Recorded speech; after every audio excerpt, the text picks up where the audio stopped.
Folks, I like that Folks. word. Folks. That's what a lot of politicians say. They go for the folks at home. Yeah, that's true. You know what? They don't say, you can't say men or women. They say for the folks at home. It's a good word for Obama. Folks are hurting. Folks aren't sure how to pay the bill. That's what folks are doing. Folks are feeling the pinch. Folks are feeling the pain. Folks, it's definitely a lot of politicians use it. It's kind of a homey thing. But folks, we have a super guest today on Super Fly on the Wall. Carol Leifer is with us, who's a mainstream of comedy from 1981 or 2. She was on David Letterman, and she's worked as a stand-up and also, David, her writing career. Huge writing career. Seinfeld. From Seinfeld to Hacks presently, where they're winning Emmys over there. Curb Your Hacks is always Enthusiasm. doing well, yeah. Good friends with Larry David and Jerry Seinfeld, and she has some interesting takes on their relationship. Teaser alert. She has a book out, Dana. It's called How to Write a Funny Speech for a Wedding, a Bar Mitzvah, or Birthday, or any other event you didn't want to go to in the first place, by Carol Leifer. We laughed a lot during this one because she's a stand-up that you knew in the old days. I've known her recently, and I just saw her at the Laugh Factory, actually. So very funny, great storyteller, exactly what we want in this show. Yes, and also one last thing, the sort of famous season of 1985, she was there writing, and she'll talk about at SNL. Robert Downey Jr. at like 19 years of age, skating down the hall and stuff like that. So it's really fun. She's super likable. I've known her for longer than I want to remember. I'm now doing years. Please enjoy the one and only Carol Leifer.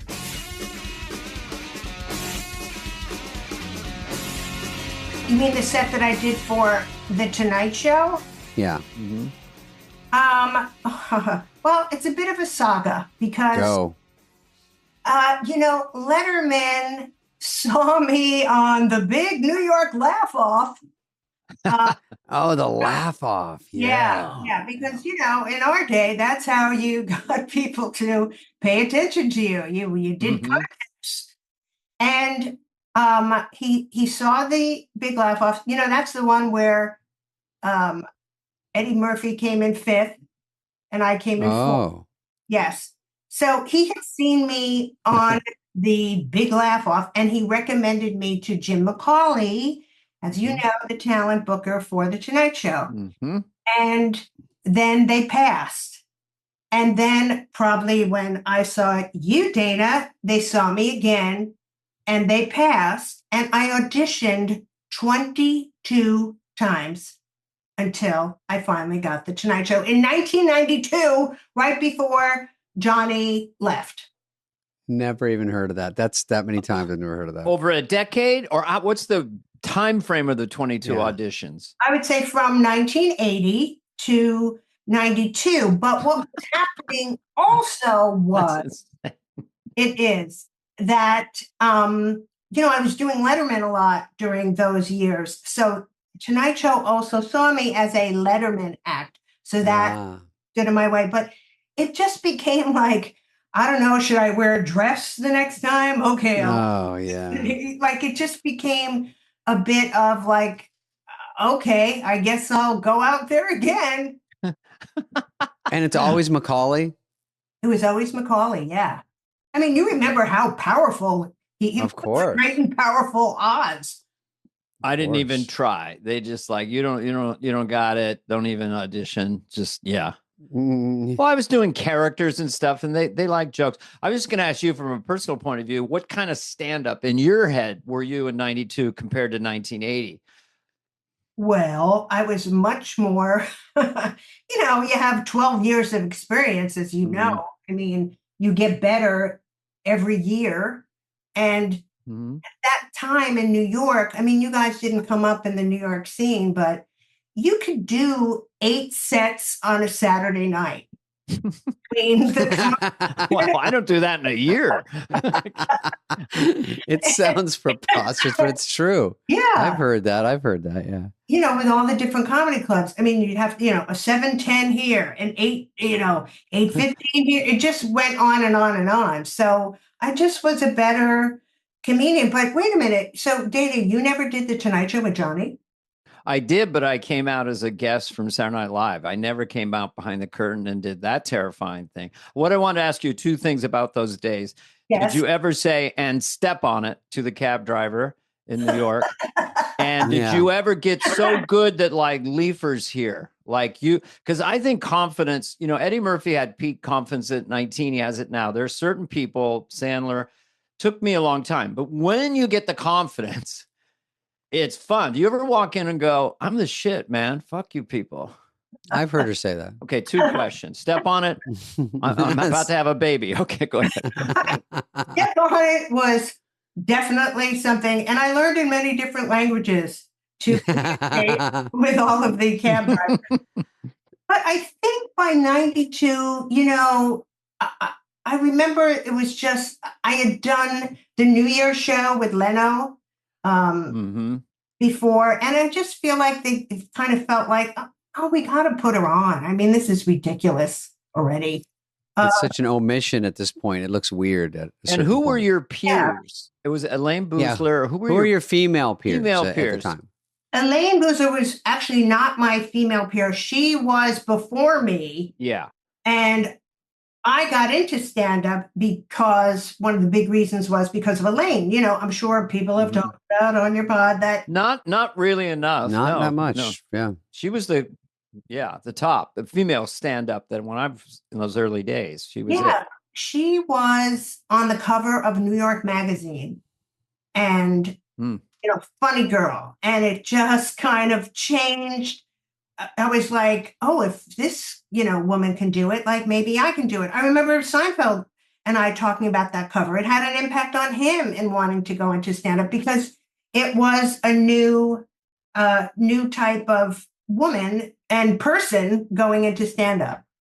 Yeah, the 70s is when it all kind of shifted in what was allowed. And then lately, I don't want to jump too far ahead, but we have a lot of our great women comedians, or call them comedians.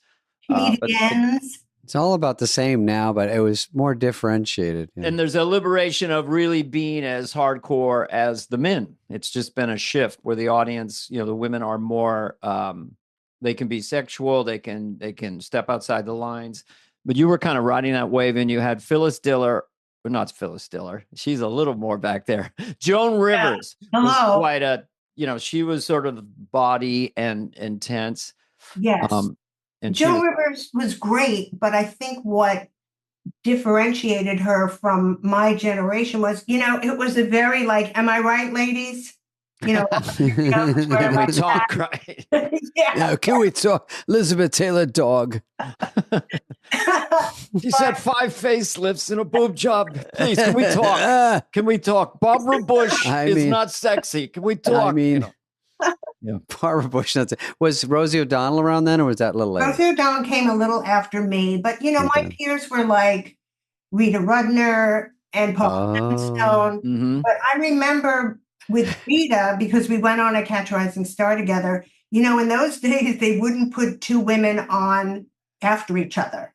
It was like horrifying. Out, like, okay, there's the singer, then the ventriloquist, then a woman, the monkey act, and then another woman. It was just. How are two women on the same show? That's revolting to the audience. It was revolutionary. I worked with Rita. She was a linesmith. She could write great jokes. It was just boom, boom, boom. Yeah. She is one of the all-time best joke writers for sure. A really good joke writer. Yeah. Maybe underrated because I don't hear about her enough because I worked with her for a week and I was new and I just kept going, wow, this is, really, I was like, it is just bam, bam, bam, bam.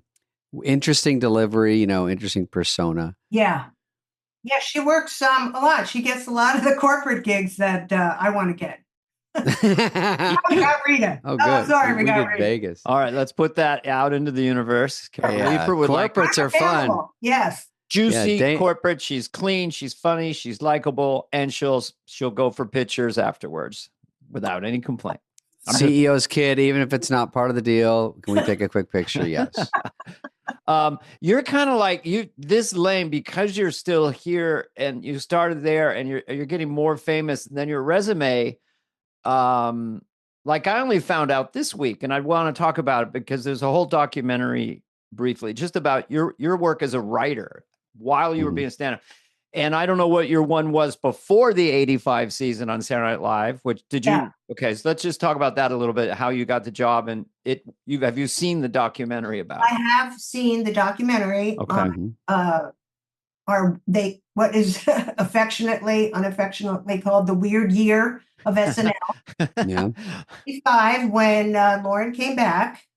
And I remember I auditioned at the comic strip to be a performer, and Al Franken, the great Al Franken, and sorry, and Jim Downey, as you know, famous head writer, came for a showcase, and I did well. And they came over to me afterwards, and they were like, "Would you want to think about being a writer?" And I was like, "What I want to be? Yeah."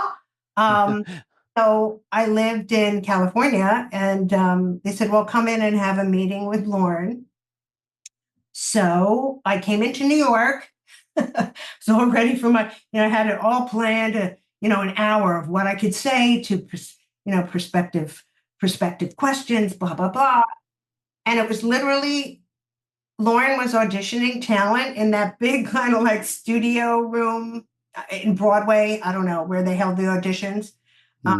It always looked like where they would audition dancers for like a chorus line, and 2, 3, 4, and but and I came and they said, "Okay, Lauren's going to meet with you now." He came outside the door of the audition room, and he said, "They've said very good things about you." I said, "Oh, thank you." And the job. I don't do a good Lauren impression, so somebody could do this for me, but. Go ahead. Let's guess what he said. The job is not easy, but you'll find it's exciting. It's that thing of like you're going to find your voice this year, and then you'll go on to like much bigger things. We like you. Go ahead. Something like that. How do you like New York? Well, it was almost exactly like that. You have been told that Tuesday nights are late and you'd work very late. And I went, yeah. No, okay. So it lasted about a minute. Minute-long meeting. And then I was hired.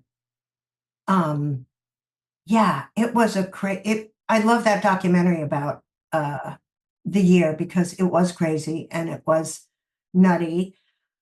But I still, I always like to tell young people, we wrote longhand on yellow pads. And then you'd give it to me too. Yeah. I say that all the time. Yeah. So that was it. And then I was really the only woman writer that year. But, it was amazing, like Murderer's Row of writers. Like Smigel was an apprentice. Whoa. Yeah, I always teased him. An apprentice means you need to wear goggles in the writer's room. John Swartzwelder and Jack Handy and George Meyer and Don Novello. And it was just amazing. But I had a lot of stuff on. I have to say, I look back and it was like, I wrote a lot with Franken. We did this sketch. Quirky. This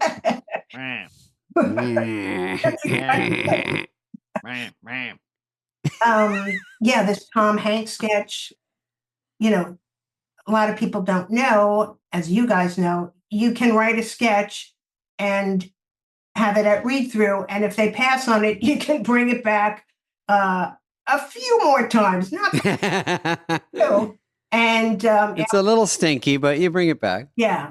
And then Tom Hanks finally, put it over the finish line.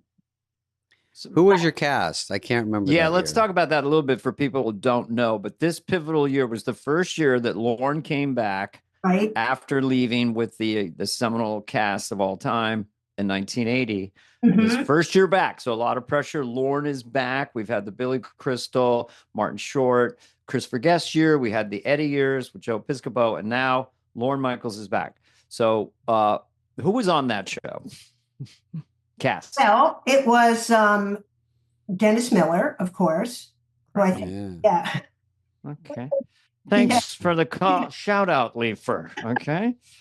Good. You know, it was Nora Dunn, Joan Cusack, Denitra Vance.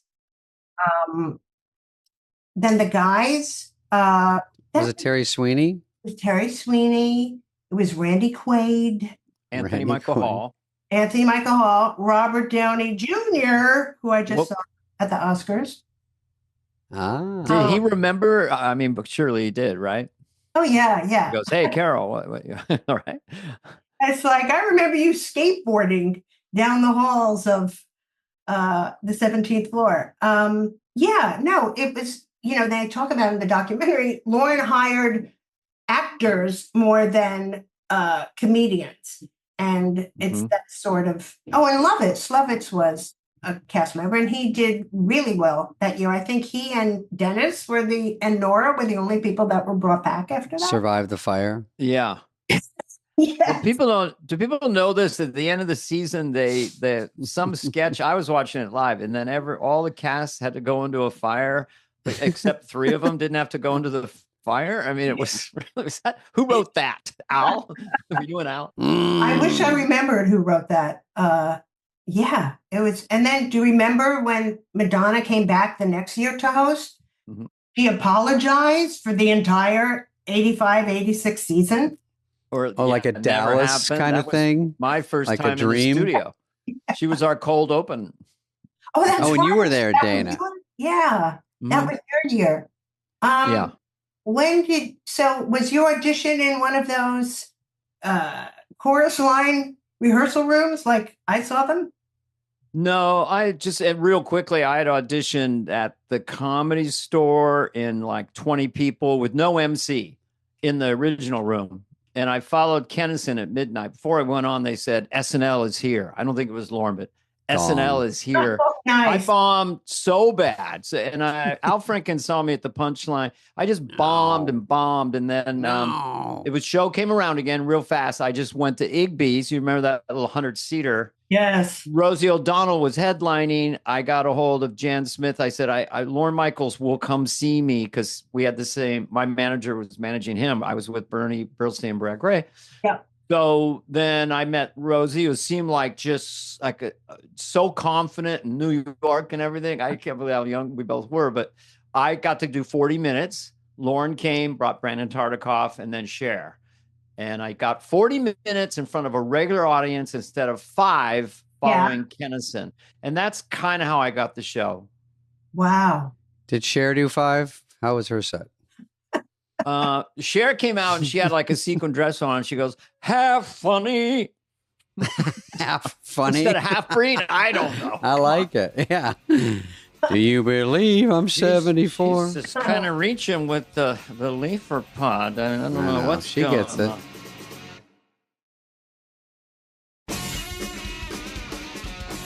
When did you audition, Spade? When was yours? Thank you. I'll take this question, Dana. Yes, I'm going to stay quiet because this is riveting. Funny story. I was born in... No, I'm kidding. Going too far back. I went with Schneider. It's funny because you were mentioning New York clubs. I've never played them, and they had us audition off a young comedian special. They brought us in to audition at probably Catch a Rising Star, if that sounds familiar. Yeah. And on a tough night, and they all came in from Downey to maybe Smigel to maybe Franken to not Lorne. I don't think Lorne is there. But I remember it was me, Schneider, Tom Kenny.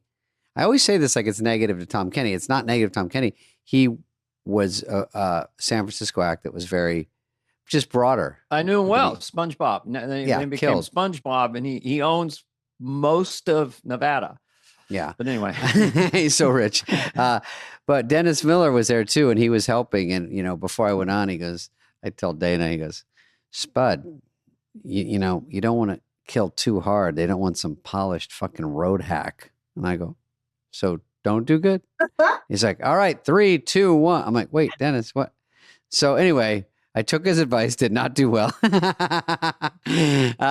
His advice was the right thing. It just, in the whole complexities of it all, I didn't really get it. They were just really looking at the writing of the jokes for me to be a writer, maybe a performer later. I thought it was to be a performer. So I'm like, yeah, I give him the whole John Bonet routine, really amping it up.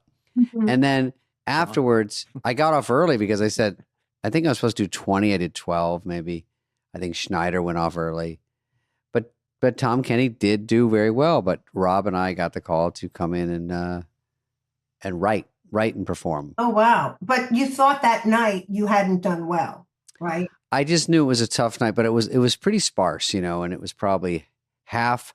It's probably 15 from SNL and 15 people, so regular people. So they don't laugh a lot, but they're just looking at sort of, it's the same way I am now. I can watch a comic, and even if not killing, I almost don't hear it. I just go, ooh, that was a good one. Ooh, like I like it. Who cares if they like it? I was like, I think that's good and well written, or something about it. You can tell, like, name that tune in 2 jokes. You go, I think this guy's got some game.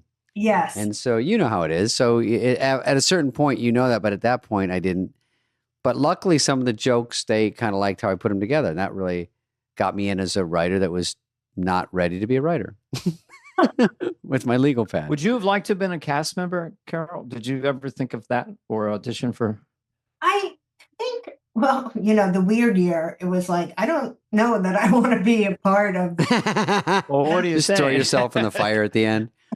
But, I feel like that year I had one foot in and one foot out because I really wanted to concentrate on my stand-up. So, yeah, I don't think I just, on the weekend, weeks off, I'd be doing sets and all that. So, yeah, no, certainly, maybe if I had been on a more successful year, I would have dreamt about it. But do you ever feel weird about taking a stand-up bit and putting it into a sketch? You feel like you're kind of wasting it, and it's a selfish decision to go, do I try to get this on there and then I can never use it again, but it would help here? Yeah, I didn't really have that fear because, as you boys know, you got to get stuff on, or it's a very bad feeling there, That's a good way to put it. Yeah. I'm not getting things on. To say the And least. people start ignoring you, and it's like, oh no, they go, you're not even a formidable opponent here. You're just, you want to get on. So it's, of course, goes into the show if it can. Exactly. So I always felt like if I had to take for my act, dig away. Because if it keeps you alive at the show. 100%. Yeah.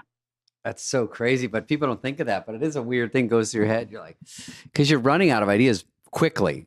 Yeah. Every host looks the same, and you're like, wait, I got this guy, and the next week it's Corbin Burnson, and then it's, I think I had Corbin Candace Burnson was Bergen. there when I did it. Yeah, he was. I think he was an overlapping Great one. guy. I think he was the 3rd host. Yeah, right. Yeah. And funny. And I just, sorry, I'm show dropping the Oscars a couple of times. Please do. John Lithgow was presenting this year, and I saw him, the writers hanging out in the green room, and I saw him and I said, you guest hosted the year that I wrote on SNL. And he was like, oh, he was very sweet. He was like, oh, you must have been a young child when you worked there. I said, yes, of course, child labor. But no, I told him that, he was such a great host. He learned every writer's name that week. And he was incredible. And he remembered the sketch that we had written for him. That got on. Yeah. So he was amazing and still is. Did you ever? So what other? Can you tell us about the Oscars? You were at the Oscars. You write on them? Yeah, I wrote on the Oscars. And you wrote. So Conan's team brought you in, or whatever. Or how does it work? Yeah. Team, and then this is my 11th time. I was part. Is there writers that come with the you show? Wrote a lot for the Oscars over the years. Yeah. Yeah. Are you baked in, and then Conan can bring some extra people? Is that how it works? No, Conan has his own team of people. And then there's a show team that I'm part of. Okay. I don't know if you guys know this guy, John Max. He's the head writer of many, many great. He's the guy to go to for your award shows. And Okay. yeah, and then Is Valanche in there? no Bruce Valanche, but yeah, it's a good group and it's fun. You guys know it's fun writing. Of course. Jokes. Well, Conan's who's fun the guy. greatest host that you've written for? Probably don't want to say. Did you write for Billy? Did you write for Billy? Yes, I wrote Yeah. for Billy a couple times. Billy's great. I'm going to say on this podcast, they've all been great. No. I loved Billy's Ballsy. Broadway songs about the current movies. I do like that, too. Nora, she's annoying, Nora, I'm a wicked man. You know, I mean, it's so. But Billy was just great host. Yeah. Yeah. I don't know if he was the first one to go into the movies and be like, they'd use the actors of the real movie and he'd be inside of them. Yeah, he was in an Yeah, that airplane. was funny as shit. Yeah. I love those. Yeah. Well, Yeah. Troy Miller used to direct. Oh, lot. right. Yeah. Yeah.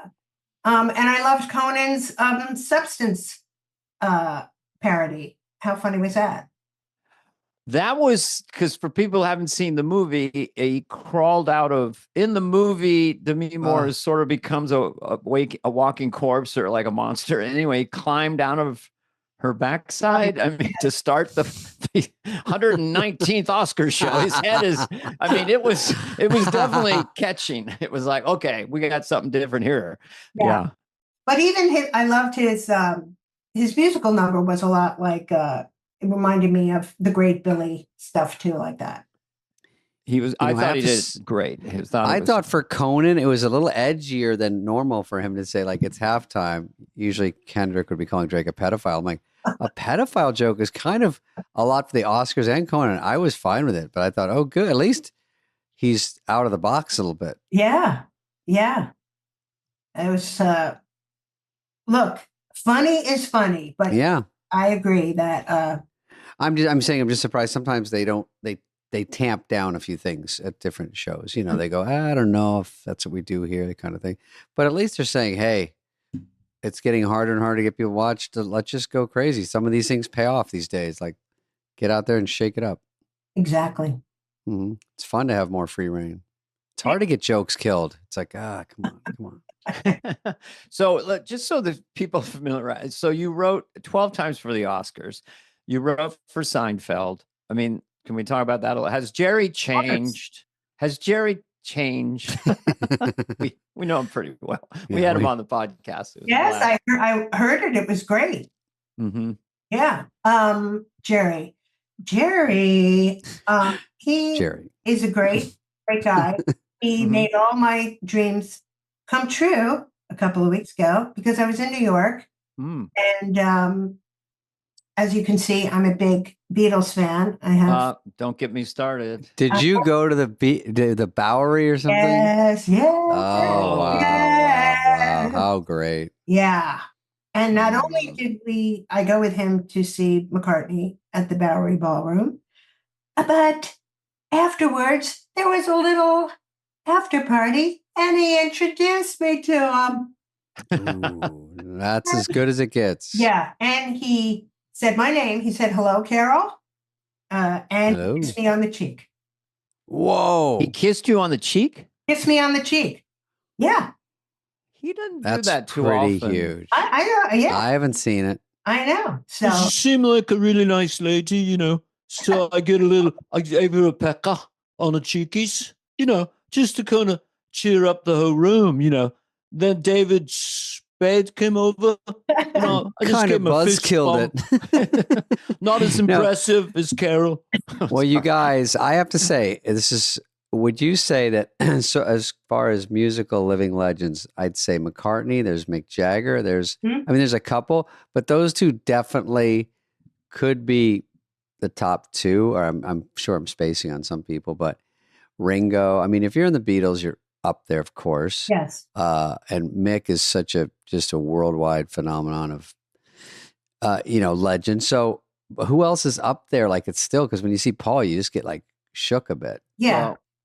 Well, I want to ask you about your introduction to the Beatles and your lifelong love affair, because we're in the same age group, and then to meet him later on. But to me, I'm sorry, there's just the Beatles, and then there's incredible bands, Zeppelin, Stones, Pink Floyd, and then, go on, Eminem, and but there's just one Beatles because there's just too much music and too much revolutionary things going on. So were you a classic I Want to Hold Your Hand in 64, or when did I see you? Yeah.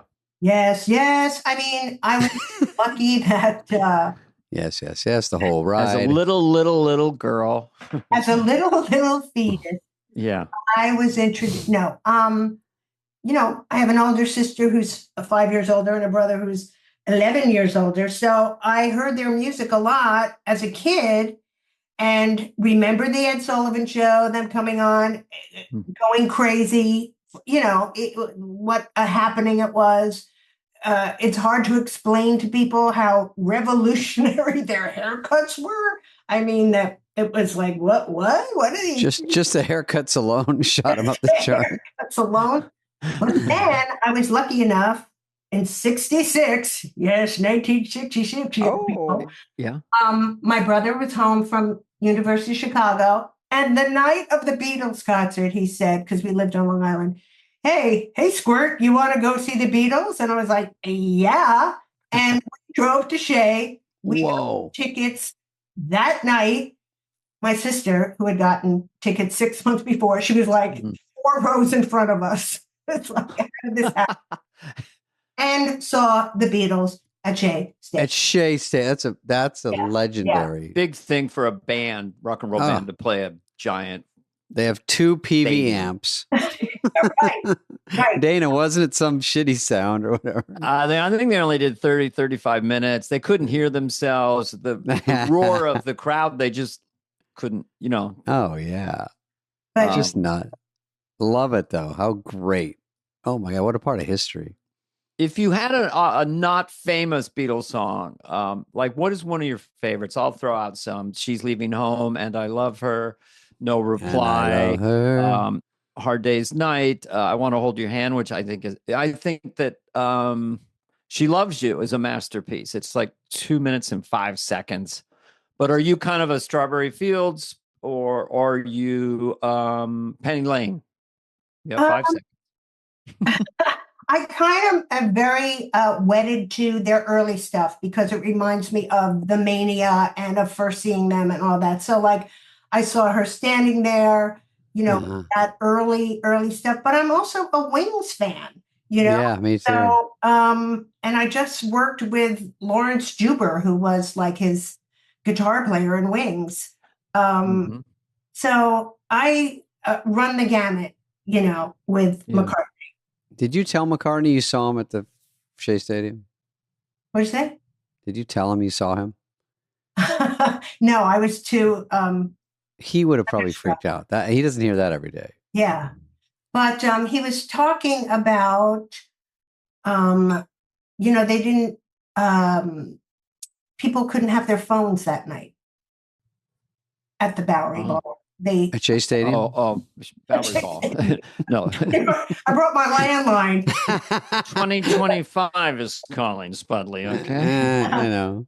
But it was great because and to watch the show, because we were up in this little, it maybe has like 300 people in the whole place. But to watch a concert now with people not having their phones, it was such a joy because it's like, oh, right, people actually experience it and not wanting it for later. Right. Yeah. It's incredible. Were you sitting or was it standing room only? Was it sitting? You get to sit.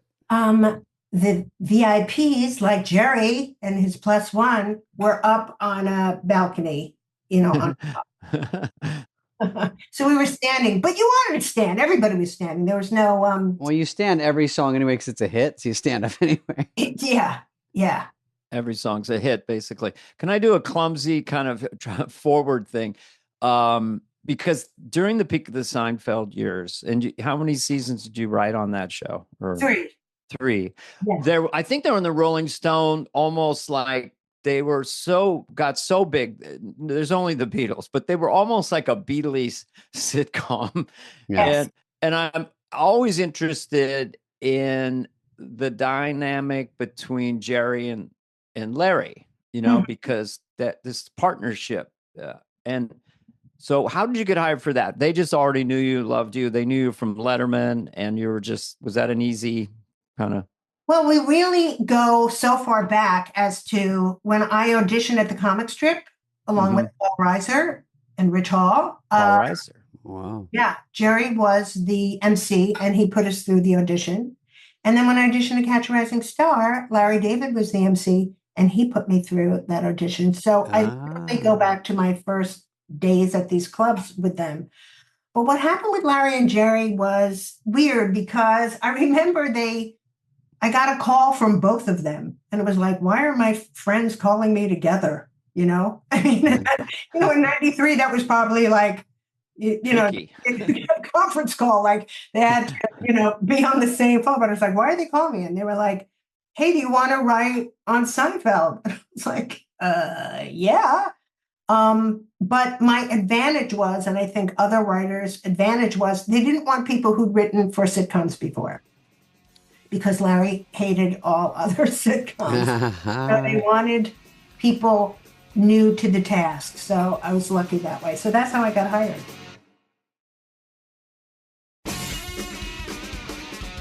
It was such a, interesting sensibility on that show, how it was kind of just about little things. And everyone knows the soup Nazi and the puffy shirt. It's like trying to catch the wind. It's even now with Curb Your Enthusiasm these last 15 years. It's like, what is that sensibility about? But it really pops. The cast was super likable. But there's something about the writing that is so smart and subtle and well observed. So that's just that's the best writer's room on a sitcom in history. I think I'm not shitting on Cheers or anybody else, but I think it's gotta be. Well, as far as it worked, it just worked through the roof. And our greatest half hour. I think sitcom. Cheers was more considered just a great sitcom, and Seinfeld was a little off kilter, not just a sitcom. It was like sort of a different thing going on there. What is the thing about Seinfeld with it?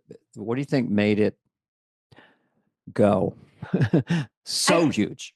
In a lot of ways, it was like SNL to me, because you had to pitch your ideas to Larry and Jerry. You would go in and set a time to go in, and it was like 2 sentences kind of max, like I went in, Elaine thinks the Korean manicurists are talking about her behind her back at the nail salon, and that kind of thing. I would go, yeah, we're doing that. Yeah, that's a great idea. Yeah. And then you'd pitch other ones, and he had this habit of like rolling his shoulder and going, no. I could see that on another show now, Does he say expand in the room? Like some ideas are a little more than that. Like he'll go, I like it so far. What else is on there? Or just go write it. Yeah, he would be like, if he liked something like that, or like Elaine thinks there are skinny mirrors at Barney's. He would go, yeah, I love that. But, come back with like a George, a Jerry, and Kramer story, that kind of right. thing. But it was the same thing. Like if you pitched ideas and it was a lot of, no, I don't know, you sort of started to get anxious about it. But when he liked something, he was so effusive about it, it lifted you to go off and do it. Right. Exciting. I do think, and let's go back to the Beatles here. I'd love to. What made the show great was the two of their sensibilities together. I always call it kind of like Lennon and McCartney, Jerry, the more kind of pop sensibility, friendly stand-up. Right. And McCartney. Larry being more the Lennon, the curmudgeon, having the edge, and that together it made it lightning in a bottle. Yeah, okay. For sure. That's interesting. That makes sense to me. Yeah.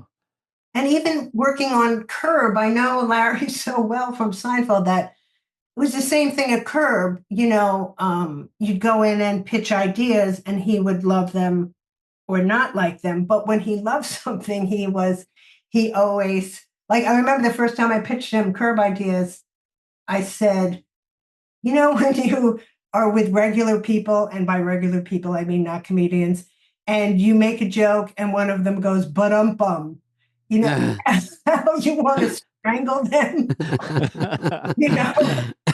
Like, the equivalent of saying the N-word, Yeah. and he was like, he loved that, so when he loves something and you're on a good roll, you can. Yeah, for sure. How fun. Yeah. You wrote on so many, though. I've been looking at, you did Modern Family, also Hacks, right? Yes, Hacks just won an Emmy. Hacks is a big deal, of course. Yeah. I think I saw Hannah at that party the other night. I don't know her, but I think I saw her walk by. Is she possibly taller than I would think? She seemed like, I thought she was tiny. And isn't it amazing that she's Lorraine Newman's daughter? Yeah. I did not, I didn't even put that together for so long. Yeah. And sometimes when she delivers lines, it's like, I totally. Oh, yeah. Love Lorraine. I saw Lorraine at the thing. Oh, the yeah. 50th, yeah. Yeah. Well, Dana, were you there? No, I had the flu. Oh, okay. Oh, so I missed it, but I've already thought about just what I'm going to do on the 60th. Yeah. And it's going to be great. I thought about the 100th, what I'm going to do. Keep it a little quiet. Keep it real on the. Don't start getting curious, Leif. When people say "ba-dum-bump," I literally, it's like cutting your balls off. It's such a weird move to say this is a bad joke, you're stupid, and then they look cool or something. Yeah. Yeah. It's all weird vibe. And he loves all that small stuff. Like, he loved, I had a pitch about, when you pitch something to TV people, execs, and they go, I don't love it. I don't like it. It's like, nah, I don't love it. And, that's the kind of thing he sparks to, like, immediately. Yeah. I felt like a story. When that's in the ether, now when I'm out and there's a situation, I almost think of Curb. I was out somewhere, and this might even be an episode, but I said bye to everyone. It took me forever to get out to the front and say bye. And then I forgot my keys inside, and I go, I'm not going back in. I cannot go through there again. And just that awkwardness of like, I just left, but they think I'm coming in I ditched them or something. And so it just made me think that's one of those weird things that makes you think of that show. You go, I could picture him in some awkward situation. But every episode I watch, I think, oh, this is such a good little weird curveball, like just everyday thing, but they make a whole meal out of it. Yeah, when you see stuff like that, like the puffy corduroy pants, looks like he's excited. Okay, we'll build a whole episode around that. And you go, it's so simple. It's so funny. Everybody knows what he's talking about. But that story, he would have totally made something about that. Totally. Yeah. Mm-hmm. Have you talked about the SNL 50th, like ad nauseum, Spade, or? Well, not really. I mean, it's funner with people that have been there because we talked a little bit about it, but what is your experience of it? You can say anything you want. Oh, well, I wanted to know, I was only there for the concert, so I didn't see. What did you think of the concert? Concert was amazing. Yeah. Even with my shitty seats, it was amazing. I think everyone I talked to had shittier seats than they thought they were going to have. Yeah. I was like, maybe I'd have a better view at home. I said, Lovitz, were you at the American Girl store for that too? He goes, no, I was at Banana Republic. That was very close to Radio City. Jealous. Yeah, no, the 50th was a blast to just goof around, but the weekly events of that was that night, what you went to, which was, I think, more fun than people thought, and then the next night there was like a little toast thing, and then the next night was the show. So I did get a lot of it. That's why I wasn't at the party forever the night of the show, because I think it was a Sunday, and also I just done everything with everybody all week, and I thought there's a 3-story party. I don't think I could do it that long. Yeah. Did you go to that thing, or did you skip it all? Well, the next night, the Saturday night, was the Writers Guild Awards. Okay. And we won for Hacks. Oh. Hacks never, because doesn't kind of Don't they win kind of everything? I mean, they win win a lot of lot. stuff. Well, I'll say this past season we sure did. Yeah. Where's your Well- hardware? You got hardware back there somewhere? I mean, Yeah, you should throw it right up there in that cabinet. I do have an Emmy, but it's in the other room. But I'm I think it needs to be on camera. Also, is it interesting? It's in the You other go room. from SNL, you go to Seinfeld, and you're like, everywhere feels like it just couldn't be as good. Then you get on a show like Hacks, it's a great show, and you go, okay, that feels good. Modern Family's a great show. yeah. No, it's It's a good streak. yes, yeah. huh. So when shows are really good, What's the common there's denominator? one common denominator, but I'm not. Let me just I think. wonder what it is. What would it be? Start at Carol King. No. But anyway, I mean, you must be proud of. I mean, it is pretty cool how many great shows you've worked on. So clearly, you're a valuable commodity, and I would like to negotiate whatever your next deal is. Personally, You I'm know not going to what? push. You guys know as well as I do, to be in a room with other funny people is just, it's just the greatest. I mean, as much as I love stand-up, and I saw you recently, Spade, at New That's right. Night. There's nothing better to me than being in a room with funny people. It's just the greatest thing. It's like, I always think it's like, you know, you go to a foreign country and say you're there for like a month, like Italy, and you know, everybody's speaking Italian and nobody speaks English. And then like an American comes in and you're like, oh my God, you know, and you just bond with the person. To me, that's like with any comedian, there's always this kind of just instant bond. And yeah. I'm always happy if I'm at some event, then I see a comedian or a comedian I know, and that we're just going to look at it all differently and try to just clown on everything going on. That was the same thing. I went to some Oscar thing the other night and zip right to the comedians and then just sort of make fun of the whole situation. Exactly. It's the only comfortable spot.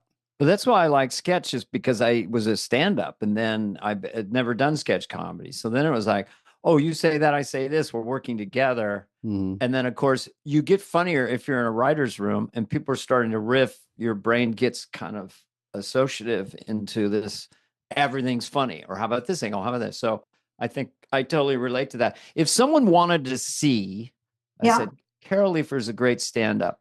What would you want them to look at? I would say probably some of your 25 Lettermans or special I don't box set. You know what? I really have a great affection for my first Letterman, which was in 1982. Ooh. Just because, you know, your first time, like, oh my God, I'm on TV and people are seeing this and what I dreamed about. To me, that's like my most precious kind of memory because it was the first. Yeah. You To never me, have it was Fernwood Tonight. And when I came out and saw, no, that was, does anyone remember Fernwood Tonight? I Martin do. Mull and funny it is. Yeah, kind of a parody of a talk show. Yeah. Did you ever work with Wendy Liebman?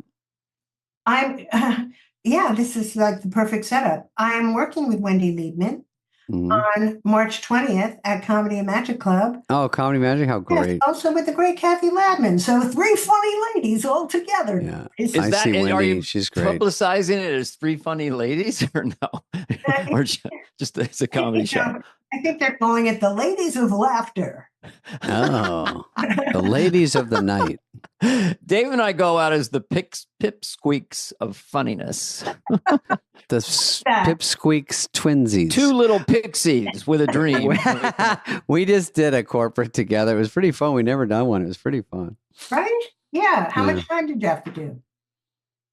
Well, Dana kind of tinkered with that. This is inside baseball, but we kind of like, as a stand-up, well, I love being out there with a friend just riffing. So I said to the guy who's in charge, I said, because they wanted 45 each, you know, and it's hours in a ballroom, all that. And I said, how about we do 30 each or 25 to 30, and then we come out together and just sort of talk to the audience and they yell stuff out. And he goes, you would do that?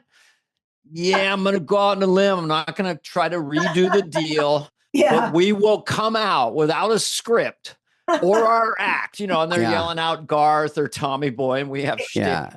It's a little chaotic, but because we threw it at them late, if we could have had a microphone up there or something, but it's just fun because they also want to see a picture of us together or so, whatever. We're out together, and it made it more fun for us too. That must have been a great gig. Yeah, it was super fun. They'd never had comedy, and they were like, "Oh, this is great." So, well, the sound was good. It's really important. Yeah. The sound is great. That is important. You don't hear muffled jokes. I don't go to sound checks, but Jay Farrell played the night before some casino in West Virginia. I go, you need a sound check. How was the sound for Jay Farrell? Oh, it was great. He loved it. So then I go out. First thing I hear is a huge slap back. Hello. I can't stop the show and do a sound check, so it's difficult. You think they do a show every night? You think I think they know what they're doing, and then you go, oh, they don't. It's like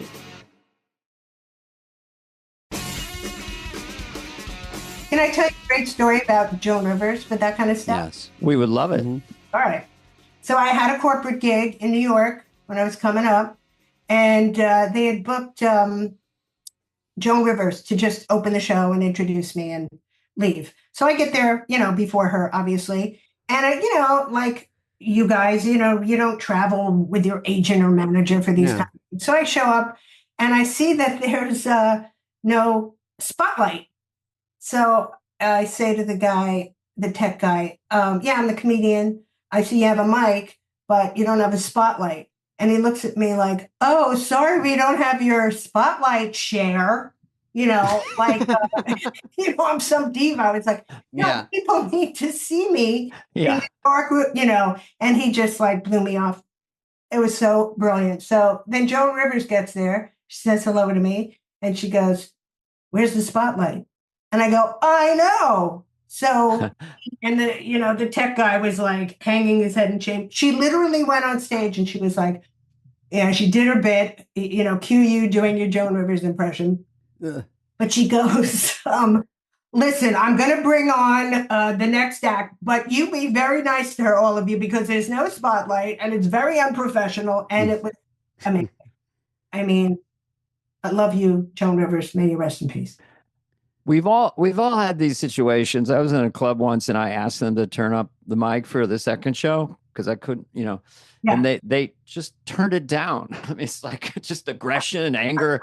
Sometimes the club owner is a frustrated stand-up and kind of hates you. It's so we turned it down. You can't get laughs out there. We're like, oh, I don't think they can hear me. Oh, is that why? I'm like, yeah, that is why they can't hear me. People are yelling, I can't hear you. Did you like the clubs on touring or going on the road, or did you just do it, or were you in condos with other guys and ventriloquists? The comedy condo was the worst experience of my life ever. I did a gig. It was in Phoenix. It was a comedy condo. I was doing it with my friend Sue Kalinsky. We get there and we go to this disgusting comedy condo. And there's, the other guy there and disgusting. Here if you want to go, whatever. So about 7:00, Sue and I get ready. We're getting ready to go to the gig. And we yell up to the guy, well, it's, we're an hour away from showtime. If you want to come down now, we're going. And the guy comes down. He's like, oh, I'm not a comic. I just live here. Oh my God. Never heard of that. Condo, had just one of their friends living in one of the rooms. I mean, if you don't call 911 then, I really don't know what. Oh my God. For people so you go to these cities and instead of putting you in a hotel, they'd have a comedy condo. And there was the main room or the headroom. And if the headliner, for the best place with its own bathroom. If you come too late, the ventriloquist is in there with Chuck Wood. You can't look at his puppet. Chuck Wood. Don't even look at Chuck Wood. Don't even David Strassman, I think. No, I'm kidding. But openers get the couch sometimes. They're a unique breed. It's not a joke. That is definitely like that Anthony Hopkins movie. Chuck Wood was real. You must have worked with a lot of. Before it gets too late, fellas, can I promote my new book? Yes, let's do it now. We're wrapping up. Oh my God, we should. We'll put it in the intro too. Yeah. Okay. Yeah. It's How to Write a Funny Speech for a wedding, bar mitzvah, graduation, and every other event you didn't want to go to in the first place. That's a good title. So come on, it's going to fly the show. That's a good title. I like it. So that is literally instructive and also humorous, but actually trying to help people with that process. Trying to because say the title again. How to write a funny speech for a wedding or mitzvah, graduation, and every other event you didn't want to go to in the first place. Okay, I like it, and I want to ask you a question. So, has no one written this book? Because I think it's a great idea. Yeah, it is. Yeah, no one has. I wrote it with my comedy writer friend Rick Mitchell, and no comedy writers have written a book like this. A lot of stiffs, from the corporate headquarters, whatever, have written it, but no, not funny people. Right, we're tired of going to events where someone just stinks up the room with their horrible speech, and we felt like we could give them some help. Well, that's the number one fear, right? It's public speaking, or it's way up there. So yes, and most comedians' greatest fear is not speaking in front of them. How sad. And obviously, I just want to, if people want to get this book, you just go on Amazon. It'll be on that. Yeah, it's there, Amazon. You can just click a few buttons. Yeah. And if you don't remember the title, you can say Carol Leifer book. Yeah. Exactly. Carol Leifer book. Very easy. Oh, I wanted to ask you, Spade, because when I saw you, I loved your bit about Amber Alerts. Yeah.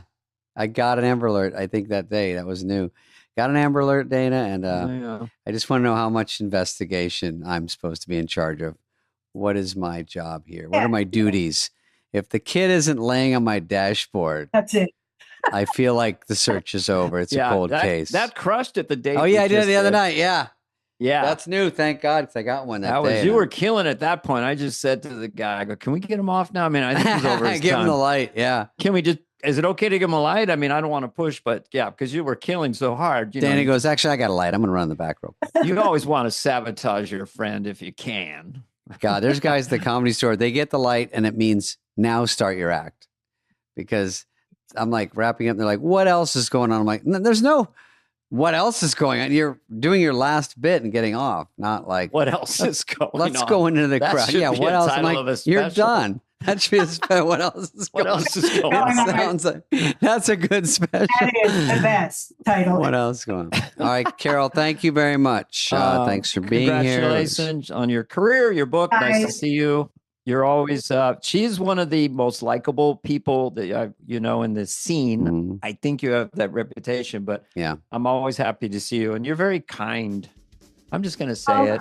I just love you guys. You're both so incredibly talented, and I enjoy your talent.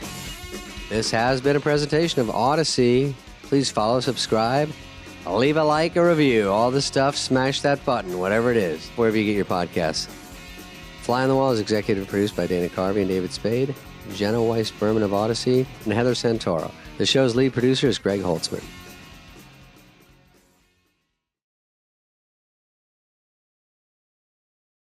Our guest today is Chelsea Handler. The one of a kind, Chelsea Handler. Mm-hmm. Chelsea Handler. Friend of the show. I've known her for a while. I used to see her out. Been to her house. We had a friend's night over there once. She's very... Well, I would say quite wealthy. Yeah, I think that's a safe assumption. I would say so. She started this sort of genre, Chelsea, lately on E.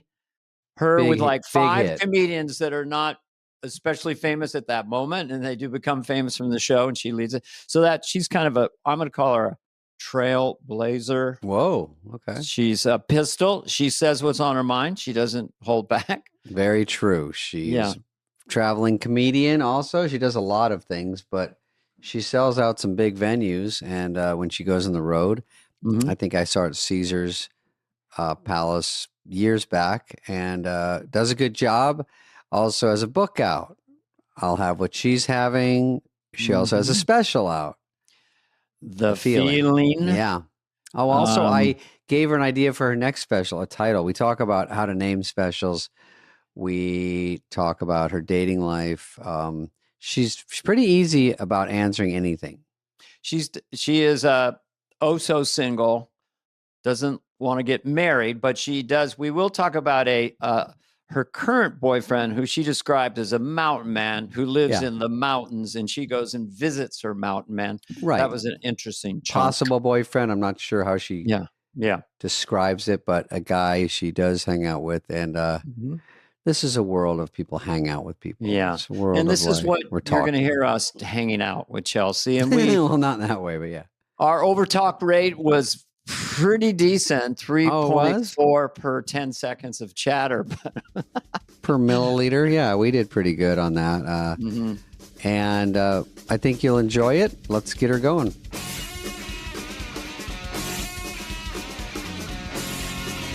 Oh my God, penises! Hi, my two penis-faced buddies. I don't know what's. I saw Chelsea recently, Dana, at a little backyard get-together. Oh, remember I came over here on the couch. I said hi. Was it at Ted's house? It was at Gervitz's, our manager. Oh, yes. That was a really fun party. Apparently, I left that party too early. I heard it went all night long and that you got on stage and sang. No, you know what? That was the idea. It was going to be people would sing. But by the way, I got there at 7 because everyone was a little older. So I got there at 7 going, oh, no one's going to be there yet. And then people are leaving. I go, wait, guys, I'm the old guy, but I wasn't the oldest guy there for once. And then Dana, I don't think you went to that one, but after about 9, it was kind of slowing down. And then I goes, are they going to sing? And they're like, no, they did a birthday cake. And then they go, and then his daughter sang. Remember that, Chelsea? Yeah. Lovely song. And then I said, I guess that's it. And they go, no, Eddie's not going to sing. And I go, oh, I thought we were all going to sing. Okay. So I leave. And then about 2 hours later, Sandler's like, you're up. And I'm like, I'm up. I'm in bed. Are we doing this? And did you go back? No, he's too far away. It was an hour. Right. Exactly. There was a lull in that party after about 2 hours. And that's when a group of people left. I didn't know that we were supposed to stay and things were going to, there was going to be an act 2. So we may as well have left together, David, like we've done so many nights of our lives. So many times. And I liked it because the party was fun, but it felt like a long party and it felt like there's a cake and we weren't really bailing out. It was just like, I thought they were trying to say scoot, because there's probably 30 people left. Also, I feel like Gesundheit, if that was a sneeze, Dana, I also feel cough. like LA is so lame. You know what I mean? Like no one is out till 9. I mean, that's what time everyone goes to bed. Every party ends earlier. It's just it's almost like it's so hard to even go out because the scene is kind of just so subdued. So many people are sober. It's just not what it used to be. I'm going to just throw that out there. I was going to throw that out there to talk about. Explain to me as a fellow human being why anybody in their right mind would go to a Hollywood party. No. Isn't it the most hideous? I mean, I like 4 people at your house for dinner. I'm not going to book it. That would be nice. 5, one conversation's happening. But the small talk derby, what's up with Chelsea? What's going on? Oh yeah. God, I don't know how you guys deal with it. Well, when it's hours of that and you keep walking to the same people all night, you don't know what to say the 8th time you see them. And it's also like you have to question why you're at parties. Like, what's your motivation? Why am I here? Like, am I promoting anything? Like, why am I going to an Oscar party? I'm not nominated for an Oscar. Why am I at the party? Like, I'm like, no, it's you got to show up once in a while to like refresh people's memories. But I find LA to be, I wish I want to have that place in New York. That's going to be my goal. I think that's a little bit, it's too unhealthy. Like I'm becoming almost elderly in this lifestyle. Whenever I'm here, which isn't frequently, I come back home and like last night I was supposed to go over for friends for dinner, which the kind of event you're describing or dinner you're describing, Dana, which is actually sounded really nice. But even getting in my car and I am in a compromised situation because I just had some surgery. So, it's not fun. I can't drink. I can't really do anything. But I was going to get in my car and go over there. And I was like, I don't think so. I would rather just sit here and watch mindless television and sleep as much as I can. I think I overheard one of you lesbians is saying that you slept for 11 hours last night. I did. Yeah. Wow. Wow. Did you Oh, masturbate to get yourself to sleep? No, but I woke up and I had completed the task, and it was like, what the fuck was I dreaming? Yeah, you can do it in your sleep. Oh, yeah. So who started that? What I meant was the movement in the stand-up world with women, females, whatever you prefer.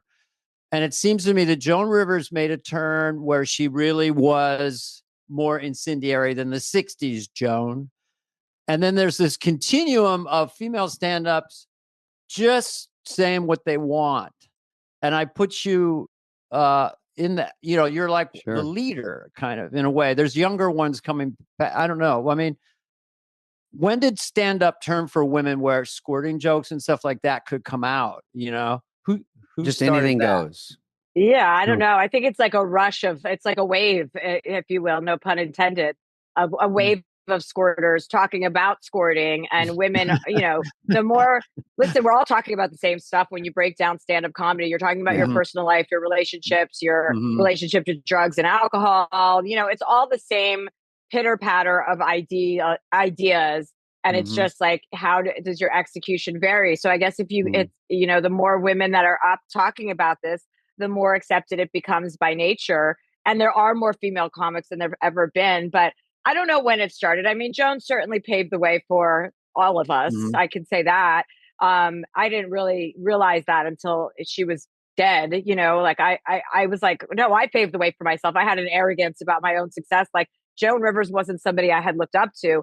And then, when I did my homework and grew up a little bit, I realized what she went through, and like, going to the comedy clubs, like women didn't even get on stage without being like, they would get on stage as characters, like housekeepers or, maids or like, just like Phyllis Diller was kind of a character. Yeah, right. And Joan was like being herself and dressing up and going to these gross comedy clubs. I mean, we all know how gross comedy clubs are. They are. Yeah. That's where all disease begins. And that's where the disease in my shoulder probably began. And it's just presenting now. But yeah, she was a trailblazer, of course, which is an annoying word for some reason. I find that annoying. I don't like when people call me a trailblazer either, because I'm not out there with, blazing trails. But I think that it's just good to see women succeed. It's good to see women being taken seriously. And it's like the idea that women aren't funny is just so dumb. And I know both of you know that. But like, for so many men out there who really think that comedy is just a men's game. It's been so insulting for so long that you just kind of turn off that noise. Like, when I was doing, for instance, my first talk show, Chelsea Lately, I didn't pay attention to any of that because I didn't go home at night thinking, what was it like to be the only woman in late night? Those were just comparisons that everybody else made. And I feel like if you spend too much time thinking about that aspect of it, it's taking away from your creative outlet anyway. You know what I mean? You should be creating, you should be doing your thing and not looking around to see what your competition is doing. Because I certainly didn't look at David Letterman and think I was in competition with him. You know what I mean? I wasn't. I was on the E! Network, So that's what I think I have to say about that. Making a buzz on the E! Network, even though he's on network, but you're helping E! get wider and more looked at, which is interesting. Also, when I go to the Comedy Store, you don't even blink. Every other comic is a female. I mean, everywhere you go, it's not even like, oh, you're not one of the comedians. How it used to be. You'd be like, wait, there's a female comic on the show tonight. It would be like Rita Rudner or something when Paula Poundstone. And but now there's so many. So it's great. I mean, listen, it's all if you got some game. And they don't mention there's also bad male comedians. So it's not like lots of them. Guy ones are good and the females are bad. It's like, if you're good, you're good. And so you see a nice mix. I've seen some on Instagram that are funny. They just pop in my feed. So, when I was growing up, it was like the female comedian was referred to as they wouldn't say David Letterman, the guy. And that was more prevalent. This woman comedian and woman. I see less of that more than just comedian. And one thing's kind of cool about you is you produced a show for Whitney, right? I mean, you do a lot of producing of things and for other people. So yeah, I did at that time. Well, yeah. Whitney's show didn't really last too long, but we tried. And then we produced a show for Ross Matthews. He wasn't really a production powerhouse at the time I was there. So it was really hard to get. We did After Lately. David, you were on that show with us, which was like a satire of Chelsea Lately, where I was just like a really exaggerated version of, you know, the cunt that I am. But we did so much like where was I going with this? We did so much producing Whitney. Oh yeah, it was really hard to get anything done at E with them being behind anything. Like they were just trying to assuage me because we had a hit show. So they'd be like, "Oh, you want to produce this? Great, go ahead." And then they'd be like, "Oh, it's not getting the numbers or whatever." But you know, it was hard to get anything going on E.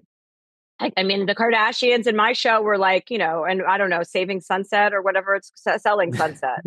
Saving Sunset. I think that was later. You were really, you paved the way for shitty flip shows. Yeah. He really took a hit after I left and the sure. Kardashians left. Like, and actually, I know this is probably coming out later, but I'm about to host the Critics' Choice Awards, which brings me back to E! This next Friday night, which is a full circle. I'm going back to my birthplace. I love that show. When I first saw that show with you and the comedian stuff, it was one of the first like lo-fi shows because cable was still coming up and stuff. And so there are shows that do that now, but you know, usually it was the band and the bump, you know, so it was very cool how lo-fi it was. And casual. Thank you. Really stood out. It was very casual.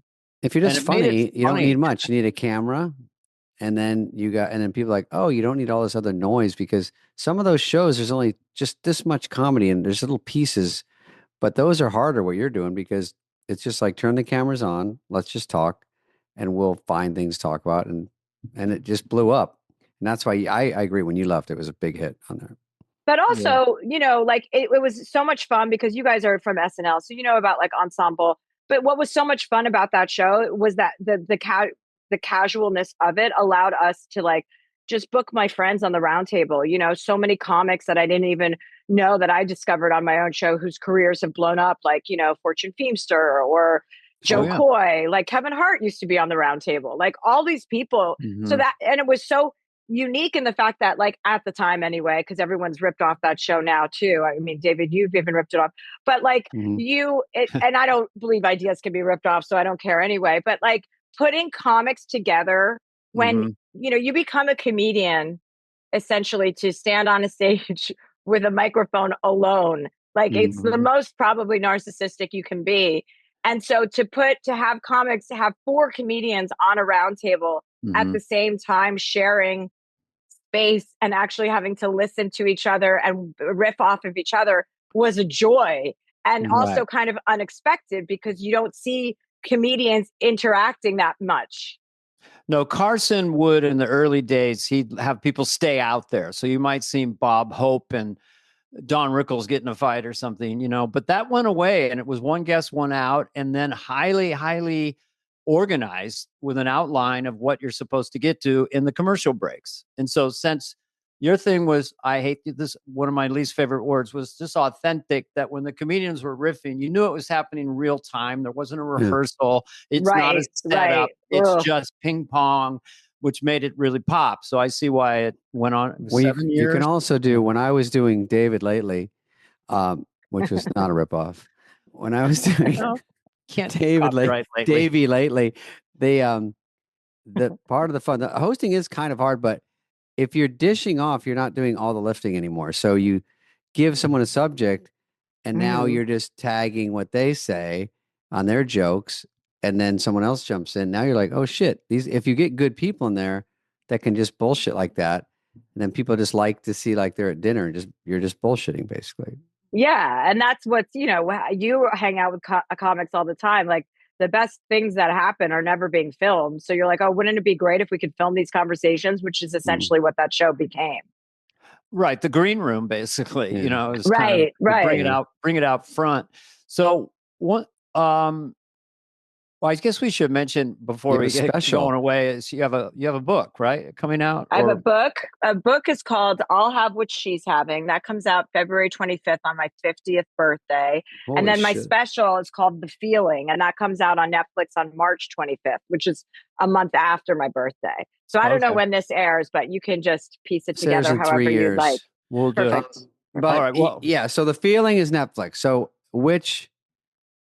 because I remember I came to see, is it possible I came to see you at Caesar's Palace once years and years and years ago? Did you ever play Caesar's? Maybe? Yeah, I do. Yes, I used to play Caesar's Palace. Now I do a residency at Vegas where I perform once a month, which is how much time I'm willing to spend at Vegas. I perform once a month at the Cosmopolitan at the Chelsea Theater. So I perform inside myself. But I was at Caesar's many years ago. Years and years. Because I think it was during maybe your show, and I think Brad Wallach, those guys were there. I think. How many specials have you done? Which one is this? I don't know. Actually, 4 or 5. 4 or 5. Probably 5. So how did this one feel? Because I think it's very hard. I did a couple. They sucked because when you know you have one, there was a technical issue and you have one shot. And you've kind of worked on this stuff in little clubs, and now you're in a barn with 1,400 seats and 3 balconies. So how did this one feel? Like your experience of the other ones, what you want to land is like a feeling, basically, of how you're authentically your best self on stage, right? Not shooting a special, in a sense. No, I think you do treat it like you're shooting a special, but you're supposed to you're supposed to shoot 2 in a row. David. I would need a nap. I'm too weak and old to do 2 in a row. Well, I mean, I guess so, because that's how you don't screw it up. If you don't get what you want in the first set, then you know to get it in the second set. So somebody should have definitely told you that. No, it's all or right. You can do 2 shows in 2 nights, more expensive, but you can do. Yes, right. Of course, you can do that. Then topic wise or material wise, is there something that is a little surprising for your fans? This is just me asking off the top of my head. Like, are you stretching the envelope further in terms of honesty? Because it's sort of your brand of like. Oh, I'm always honest. I'm always, but are you even more honest? Well, yeah. I mean, these are some personal stories. I have a really great Andrew Cuomo story in this special, a personal Andrew Cuomo story, because I was trying to get penetrated by him during the pandemic. I remember that trending that you were going to try to fuck Andrew Cuomo. I remember. I was hoping it was going to be a live stream. I know. I wanted to also live stream it, and I wanted to do it for my country because he just felt so. Like we had leadership at a time where we were so dehydrated for it. But I have a really good story in there about that. I have a great George W. Bush story going to Kenny Bunkport compound, like on 40 milligrams of THC and having to interact with the president on a pickleball court, the former president. Right. So there's a lot of sharing. The feeling is actually a reference to something I did as a child, to like at the jungle gym at school, to get a certain feeling around my Pikachu area that a lot of 9-year-old girls did. And so that's a reference to that. I take you from my youth into my adulthood and kind of telegraph the fact that I've always been this way. But yes, the special felt great. You know, I'm at a point where I've done this for so long. I'm very capable and confident in what I'm doing. I don't have, I'm not worried, about it. I'm like, you get to a certain point, I think, in your career, as hopefully the two of you can also attest, what you're still here because you got yourself this far. So like, what you're doing, you don't have to be in your head about it anymore. At a certain point, you realize that's just such a wasted energy and that you're successful because of you. So just keep doing you.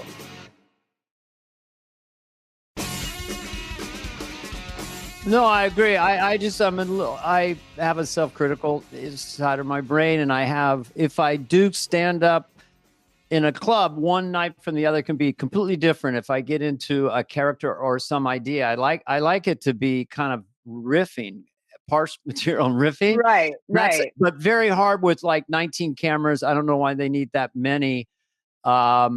And then I get locked into doing my outline, like, okay, I've got to get to this next bit. But if I was live, I go, oh, I'm going to go over here and do Anthony Fauci for 10 minutes. So you can't do that during a special. Riffing, it would be very difficult to capture because you don't know. Yeah, right. unless you did 10 nights, unless you did a lo-fi crew and did 10 nights. But or crowd work.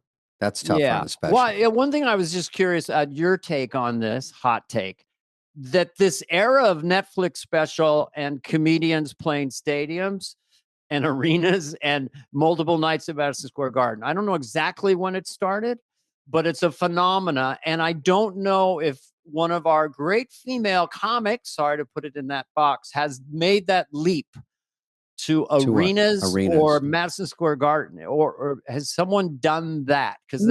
Amy. Well, I've played Madison Square Garden, but not I think I did the theater at Madison Square Garden. I've definitely done Radio City for multiple nights. Amy Schumer played Madison Garden, I believe. There's 20,000, 18,000. Yeah. That's a big one. Yeah. I mean, that's going to happen. I mean, Amy did arenas. I did an arena tour, at some point in my career. I don't do arenas now. I do usually 3,000 to 4,000 seaters, but I mean, I think it's going to happen. There's so many people coming up. Taylor Tomlinson, she sells tons of tickets. Otsko. I mean, there's a ton. So I think it's also a choice. Some comics don't want to move to that level. Yeah. There's a level of intimacy. I remember dating Joe Coy, and Joe Coy does arenas. Yeah. And I would go and do guest sets at his shows, and I'd be like, this is too many people. How can you, I have so many facial expressions and subtleties. How can that be captured in such a big stadium or arena? And I remember getting off stage being like, easily. So you kind of have this attitude I got to keep it intimate. But then when you're exposed to that kind of audience, you're like, whoa, this is fucking awesome. If they lock in, it's okay. Yeah, you need screens. I would say. There's always large screens. Okay, that works. Yeah, a lot of my jokes are very small. They're not even jokes. Actually, it's not funny. None of my stuff is funny. And so it's harder to play any room. That is difficult for you, David, as a comedian, to not have funny material and or be funny yourself. It's a deficit. You do so well with all that, those problems of not being funny and not having funny material. Sometimes I do, actually not on my own, but when I play the bigger rooms with Adam or something, same thing. It's harder because you see guys in the hallways where it's like at a concert where you see those guys. There's guys selling beer over here.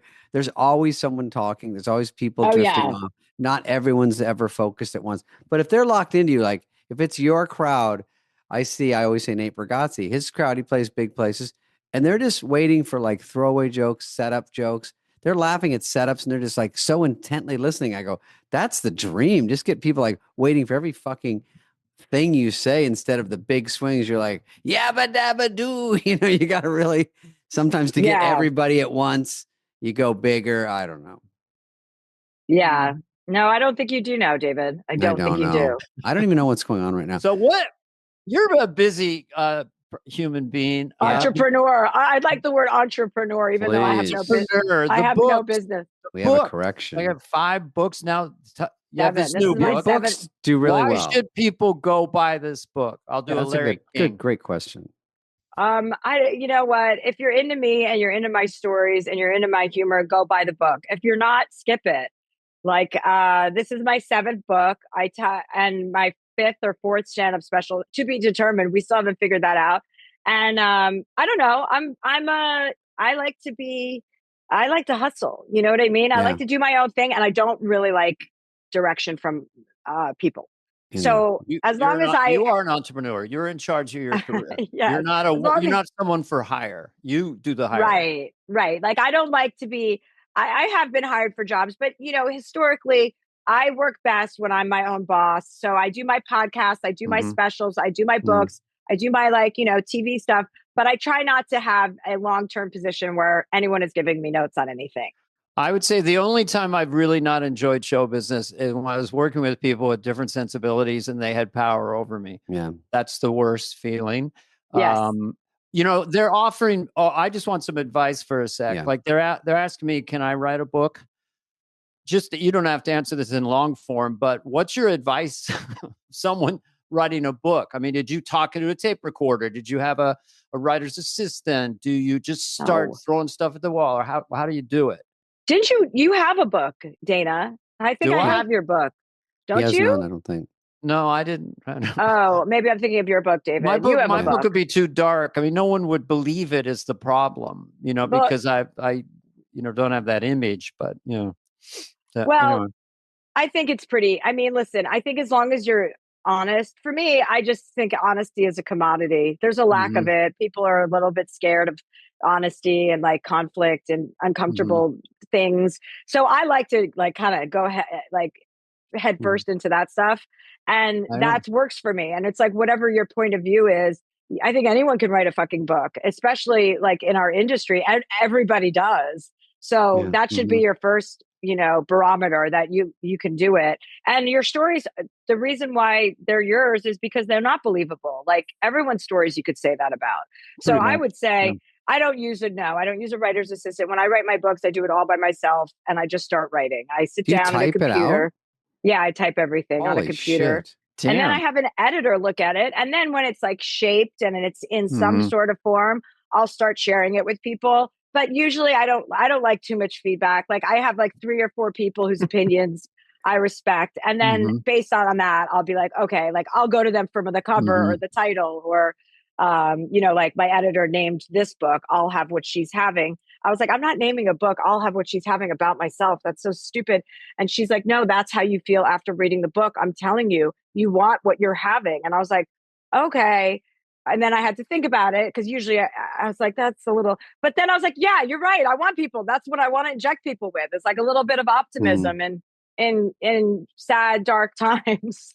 What about when Harry met Sally, where she says, I'll have what she's having? Was there any conversation of maybe not referring to a famous romantic comedy? That's part of the famous. No, that's part of the reference. Oh, that's part of it. Yeah. So this is what you have to learn about books. It's kind of like, we have a lot to learn, Dava. Yeah, we're that tight. We go by one name, Dava. But thank you. The only thing I'd be interested in for you is like you're very honest, but then you'll get to a chapter or a point or a story where you're gonna hurt somebody maybe, and you like them or you don't like them. How do you navigate that? Or you just do you just navigate that a little bit? It's a judgment call. Should I bury this person at the party where they were drunk or keep it in? Stuff like that. Well, you have to legally shroud people's identity unless they're a public figure. So like if I had my story about Andrew Cuomo, which happens to be in my stand-up special and in my book, there's a crossover. It's two kind of different, like there's way more room for detail and everything in the book, but he's a public figure. So I tell like one version of that story in the book and it's the same version, but different storytelling styles for stand-up for books. But like for him, I don't have to ask permission because everything I'm telling is true.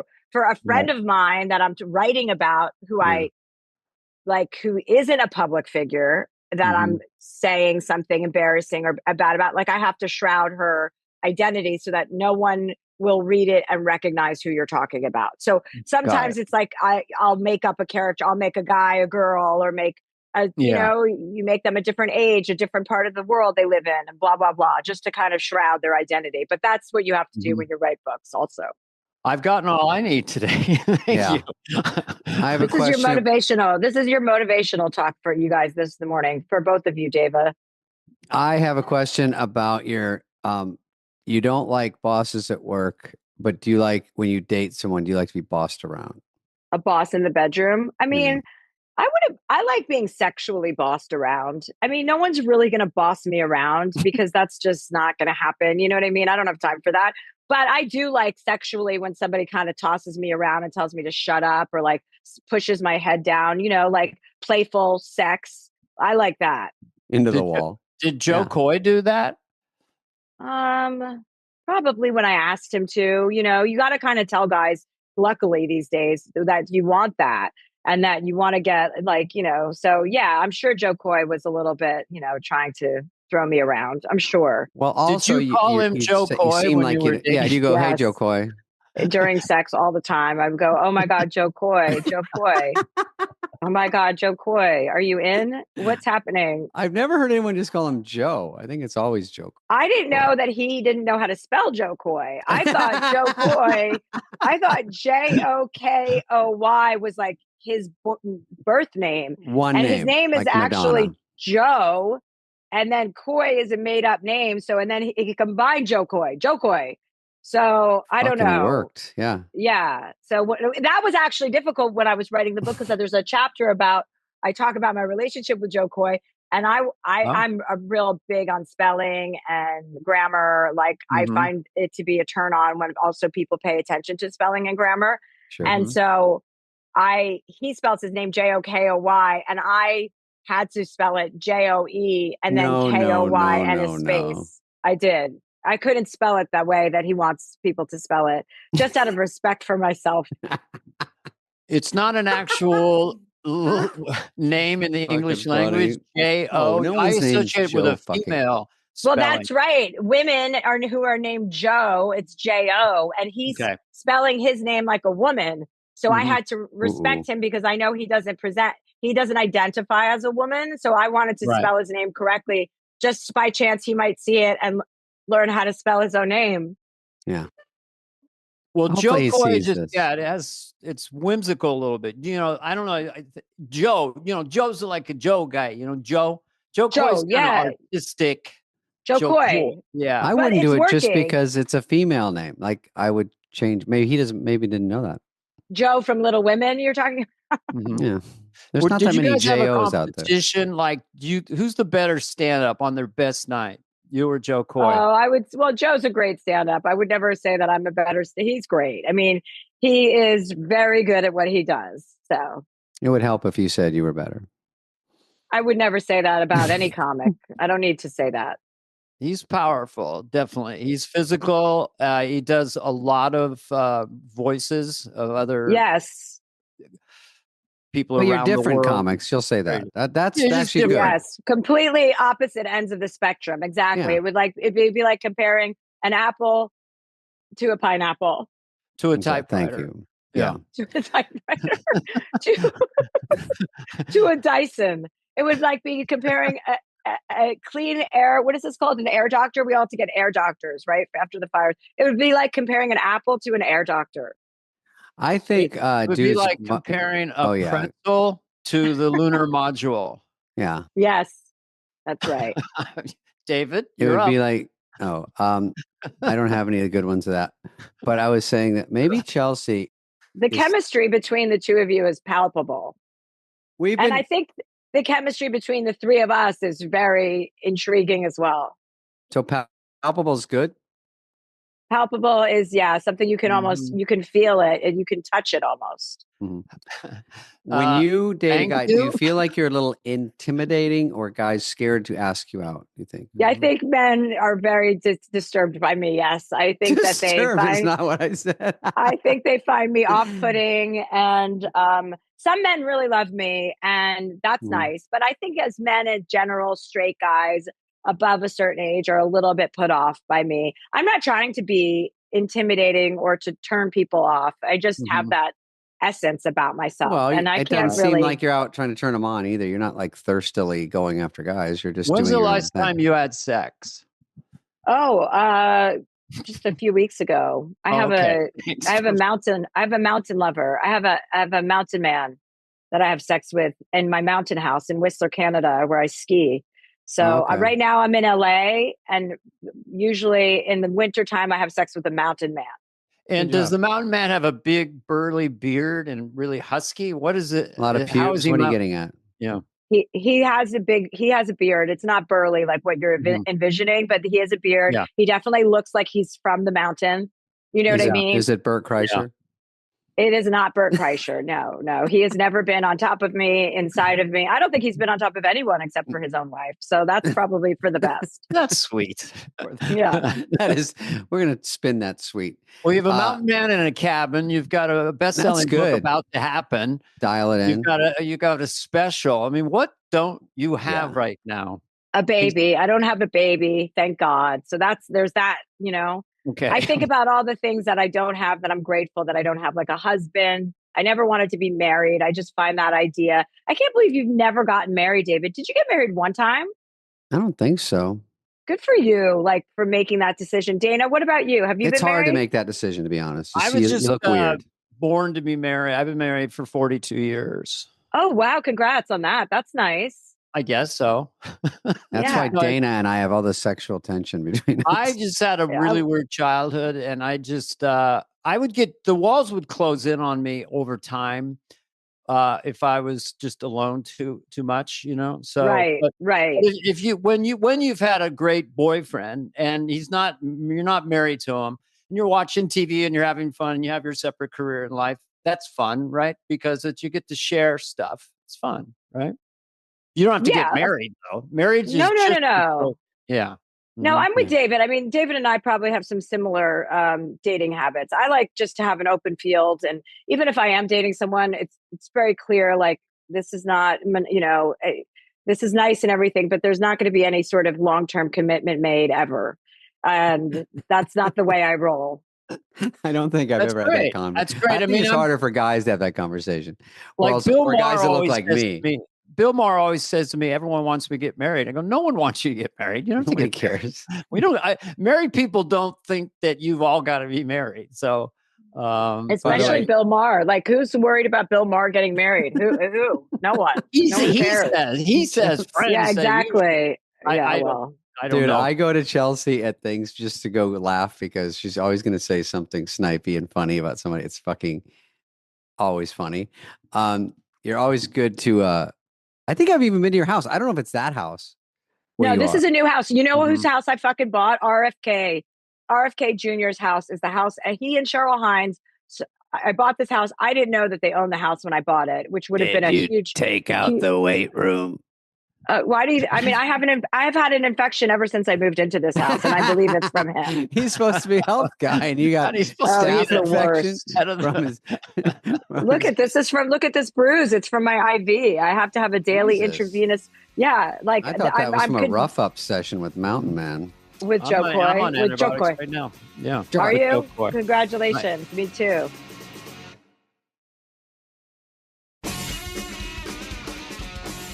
I did a benefit for the cardiovascular whatever. And I think Ryan Seacrest was on it. But it was a horrible environment. And I went out there and it was pulling a tractor and I bombed. And I came outside and I think you might have been smoking a cigarette. I don't even know if you smoke, but you seem like incredibly cool and confident. And you sort of went, how many of these do you do? Like you basically, in my mind, you were saying to me, why would you do this? You know? And I had the disease to please and say yes. And so that's how I remember you. And I thought you were very cool. Oh, well, that's cute. Yeah, I'm just cute. Yeah. Cute Chelsea, story. part of her attraction is she's obviously very pretty, but she's very like kind of a tough chick that everyone feels like they have to win over because she's not easily we're referring to you now, Chelsea. Yeah. She doesn't suffer I thought she hung fools. up. She doesn't suffer fools. I would not say. You got to throw something at her that's decent because she's going to see but right there's a hurt little girl in there somewhere and a vulnerable person behind that Dennis that's Miller what I'm looking exterior. There's a gooey, sentimental, cries. A real softy. I think everyone has. By the way, I like that she's texting during this. Anyway, we're giving all these compliments, and you're like, I'm just texting. I'm texting the police. You're going. Can we wrap this up? So okay, I have two Sting questions. is going to be on the podcast. Okay, I have to say, here's two names for your next specials. Ready? Okay. One is More Honester. That's not bad. Oh, that's not bad. I like that actually. More honester. Because you're always honest, but you have another special. You're I've got one. Okay. I've got the balls.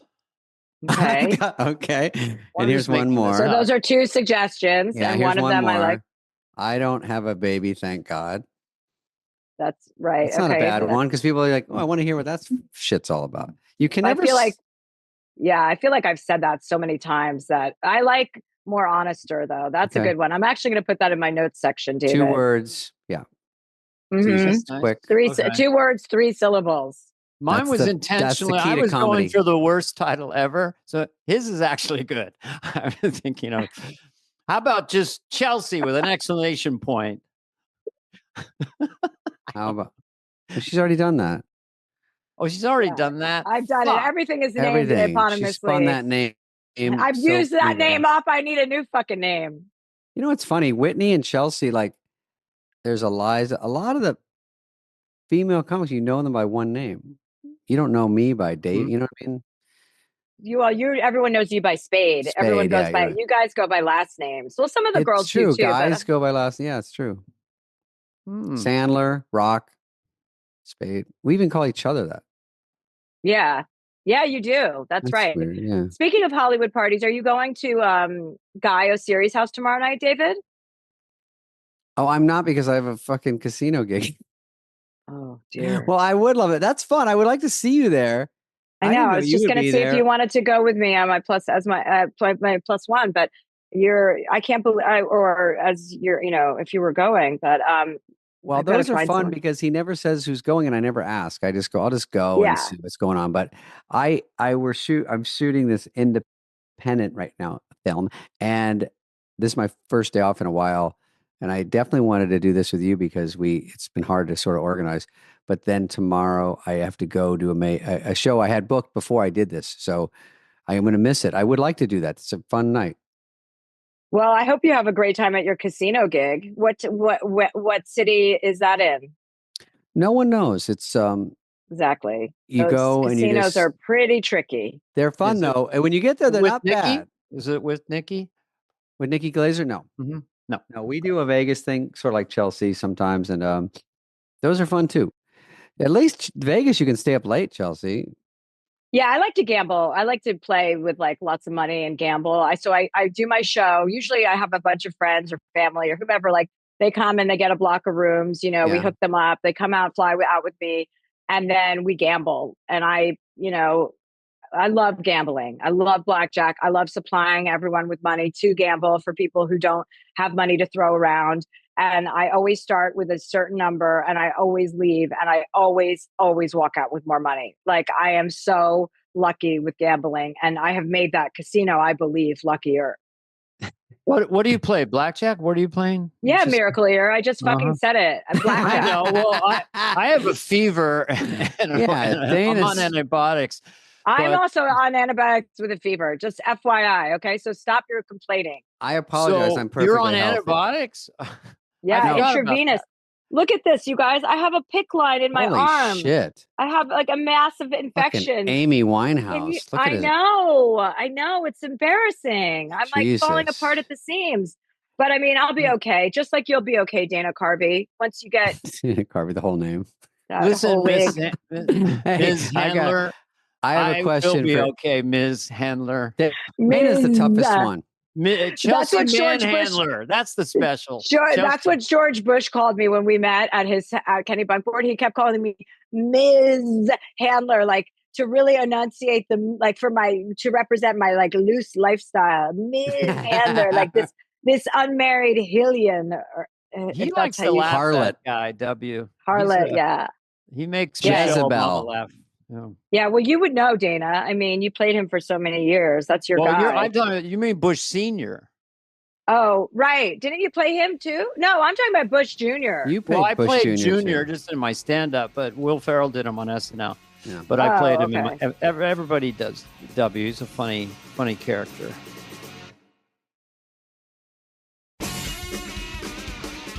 My podcast is called Dear Chelsea. People call in for real life advice, and it's. Yeah, so it's not like anything you guys would ever listen to. You take phone calls from fans and from real people. No, not fans. People who have fucking problems, and they call in. And I consider myself like a medical doctor. Yeah, I'm pretty smart about giving advice to people. Mm-hmm. I'm really good at it, and I'm really a good like motivator. Like, go get your shit together and make a good life decision. Mm-hmm. So yeah, I have a podcast called Dear Chelsea, and I'm really excited, actually, guys, to be spending this. It feels like a Saturday morning today, doesn't it? It's Friday, but it feels like a Saturday morning. I swear I thought it was Saturday. This is the earliest we've done one. I don't think we've ever in history gone earlier. Yeah, never. Maybe, okay, well, maybe that explains. It. I get up early, so I like this. So do I. I always get up early, wherever I am in the world. They said you have to be at the Beverly Center at 10, so we'll let you go. I guess the you got Beverly Center. I fucking hope not. My God. That's what they told us. They go, I fucking hate malls. I grew up in New Jersey, as you know, Livingston, New Jersey, which you mentioned previously. And I have had my run and fill of shopping malls. So please don't mention any shopping mall to me again, because I'm wrapped. Well, where are you going to go to Lady Foot Locker? They just have them on the street. Well, don't you love come food to you. court? Don't you love a good food court though? You mean Sbarro? Yes, I do. A&W? Panda Oh, Express. A&W. Now we're talking finally. No, Panda Express. I do not like Panda Express. I would like to put that out there on the record. Put it out there for future dates. Spade's going to get a Wendy's hamburger at some point today. Are you? I do still eat that once in a while. Yeah. Yeah, I used to like Wendy's chicken nuggets, but that's not chicken, and I had to come to terms with that. Even though they were like my favorite fucking snack, I just had to eventually just be like, what am I putting in my body? I put so many chemicals in it already. Does it really need these chicken nuggets to put me over the top? Yeah. Doesn't appeal to me. Chelsea, I think we'll let you go. You did a great job, and I just want to say, lastly, you did use the word assuage. Is that what you said earlier? Assuage. Assuage. It's great. I wrote it down. Good job. Okay, great. I learned one. I think you learned a few words today, quite frankly. By the way, when I text, if I ever text you, I have to be less like yo, because I talk like a rapper. So I have to I'll do all the spelling stuff for you. Okay, well, don't worry. I don't think anyone's confusing you with a rapper. Make sure you change that wrap after we hang up. ASAP, Spady. Yeah, change your wrap on your arm. Chelsea, let's get you choppered out of there. Things aren't going well. Yeah. It's been like this, you guys. This is my life for the next week. So it's okay. Right. Don't worry. Well, I'll you survive. were perfectly charming on here. Thank you for doing it. Thank you. Nice hanging out. And I don't know who said this to me, but we'll see you around campus. We'll see you around campus. Okay, great. Goodbye, Dana, David, and Dava. Chelsea. Bye, sweetheart. Goodbye. This has been a presentation of Odyssey. Please follow, subscribe, leave a like, a review, all this stuff. Smash that button, whatever it is, wherever you get your podcasts. Fly on the Wall is executive produced by Dana Carvey and David Spade, Jenna Weiss-Berman of Odyssey, and Heather Santoro. The show's lead producer is Greg Holtzman.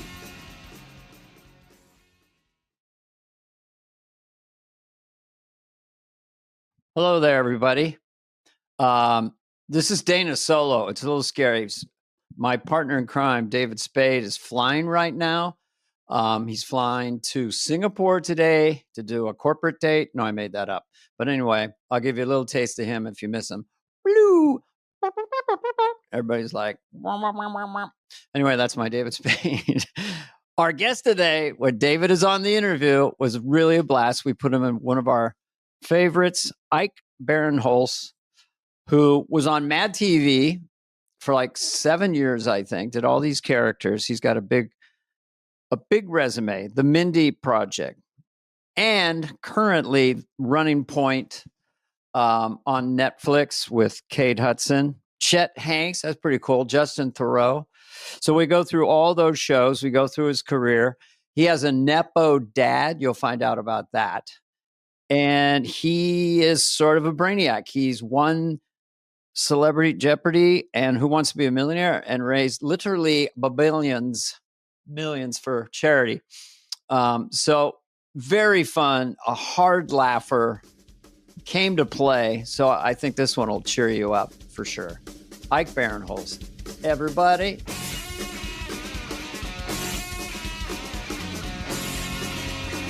I can't wait for the 50th anniversary of this podcast. I skipped the SNL 50th, man. Had something to do. Wait, were you? I was wondering. You must have had the flu or something. Yeah, I had the flu that was lingering, so I was kind of, by the day of the show, I felt great, but I was 3,000 miles away. Yeah. But yeah, when I had to make the call, I was like, I don't have the oomph, and Yeah, no. If he doesn't have the oomph, we don't want him. Marcy, look up oomph. No, it's a Scandinavian word for laissez-faire, I believe. For laissez-faire. Did you audition for SNL? We don't have any outline, but you have a lot to talk about. So I did not audition for SNL in 1998. I remember people from NBC came to Improv Olympic to watch. To scout. And I remember that. Oh my God. And it was the worst too, because the owner, God bless her, Sharna, she invited 50 of us to go on stage at once. So like everyone was like, you're pushing people aside to like Subway do a scene. character. Yeah. Trying to my upstage. God. How sickening. Yeah, it was just reprehensible. But so then I moved to Amsterdam for a couple of years, and then when I came back, I was like, I want to do SNL. But before SNL, I even auditioned. I got cast on MADtv, and so I was kind of there. Basically the same thing. So you're on doing sketches, and you stayed there a long time, though, right? Are you one of the longest? I was there. No. There's different versions online, by the way. The last one I got before this was 2002 to 2007. That's right. That is accurate. There was others 2009 to 2000. I mean, there was. I mean, it's a very important information, so it's natural. There's going to be discrepancies online about it. Mine says 1886 to. It's got to be wrong. Oh man, I did an amazing impression of Rutherford B. Hayes that really got me cast on it. That guy gets literally no press. I do him too, by the way. I've done him. Just you did Rutherford Hayes. Give me a second. Not now. I mean, Rothschild. Ruther P. Hayes. Ruther P. President of this here United States. I don't say it's accurate, but you can't fight it. It's the stab. I'm Rutherford. So were you like, did that disappoint you at all that you weren't on SNL, or you were just glad to be on a sketch show every week getting paid? My dream was to always be on SNL. We grew up in a very SNL heavy home. Like some of my earliest memories are watching like Eddie Murphy, the 83 year with like Billy Crystal and stuff. Yeah. So we were obsessed with it in our house. And when you're in the comedy scene, especially the improv scene in Chicago in the 90s, that's your goal. But listen, man, I was bussing tables at Morton's on La Cienega, and I know the rest. I've been there. So it's no longer there, sadly. I was a busboy. We've all been busboys. The hardest job in the world, bussing tables. It's so hard, especially there because there's like so many famous people, and you're like kind of like starstruck. Like one time I saw Pete Rose there, and I was so excited, and I walked past him, and he grabbed my arm. And he goes, "Hey, give my wife a Diet Coke. Get out of here." And I was like, "Oh, okay. Get out of here that fast." Jesus. And you said, hey, Pete, I just won $20. I promise that guy you would say, "Get my wife a Diet Coke." I bet you can't finish that ribeye, Charlie. Oh boy. But it was to get an offer to be on a TV show, especially a sketch comedy show, was just a dream. So I was just kind of like, great, let's do it. And there was really great writers there, some great a lot of great people came out of it. You were with Bobby Lee around then too? He's funny. I see him. Oh, my friend. I know you're friends with Bobby. You've been friends with Bobby for a very long time. We're business acquaintances, yes. And Josh Myers, Zeth's the great brother, Josh right? Myers. Yeah, Josh Myers and Michael McDonald was still there. Jordan Peele and Keegan-Michael Key came while we were there. Nicole Parker. You did have a big fat cast at that time. Yeah, we had a big fat cast. Dude, I like that when I look at your impressions. When does Bo Bice impression come up these days? Not as much as before. Yeah, you have some quirky impressions. Can we get a few? The off-label, obscure. Carrie Underwood, right? Is that him? I'm Rutherford B. Hayes. Bo Bice. Oh my God. I mean, I'm still doing it a lot, obviously. I shouldn't say this, but I feel like Bo Bice, if you told me he stormed the Capitol, I'd be like, yeah. Bo was just typecast.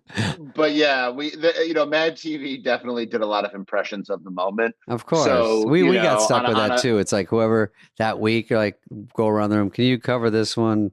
And you just have to work on something close. Was there ever one that you guys were like bummed that you're like, this is a bad impression. I don't want to do it. Oh, they're so super hard. Usually during the primary seasons politically, they'd say, you're John Lickwick from Pennsylvania Circuit 4. And then you look at the impression like, hi, I'm John Lickwick. And there's no hook. Nothing. And, and then Lauren would say, are you ever going to get Representative John Licknick? And I said, no. I said, Lauren, no, it's not going to happen. It's not going to happen. But the key to impressions. If you can't do it, just say the name of who you're doing right at the get-go. Oh, yeah. That's John it. I'm John Licknick, and they don't know. But what was your best one? I'm just curious that you thought was the most accurate, because I saw you did Arnold.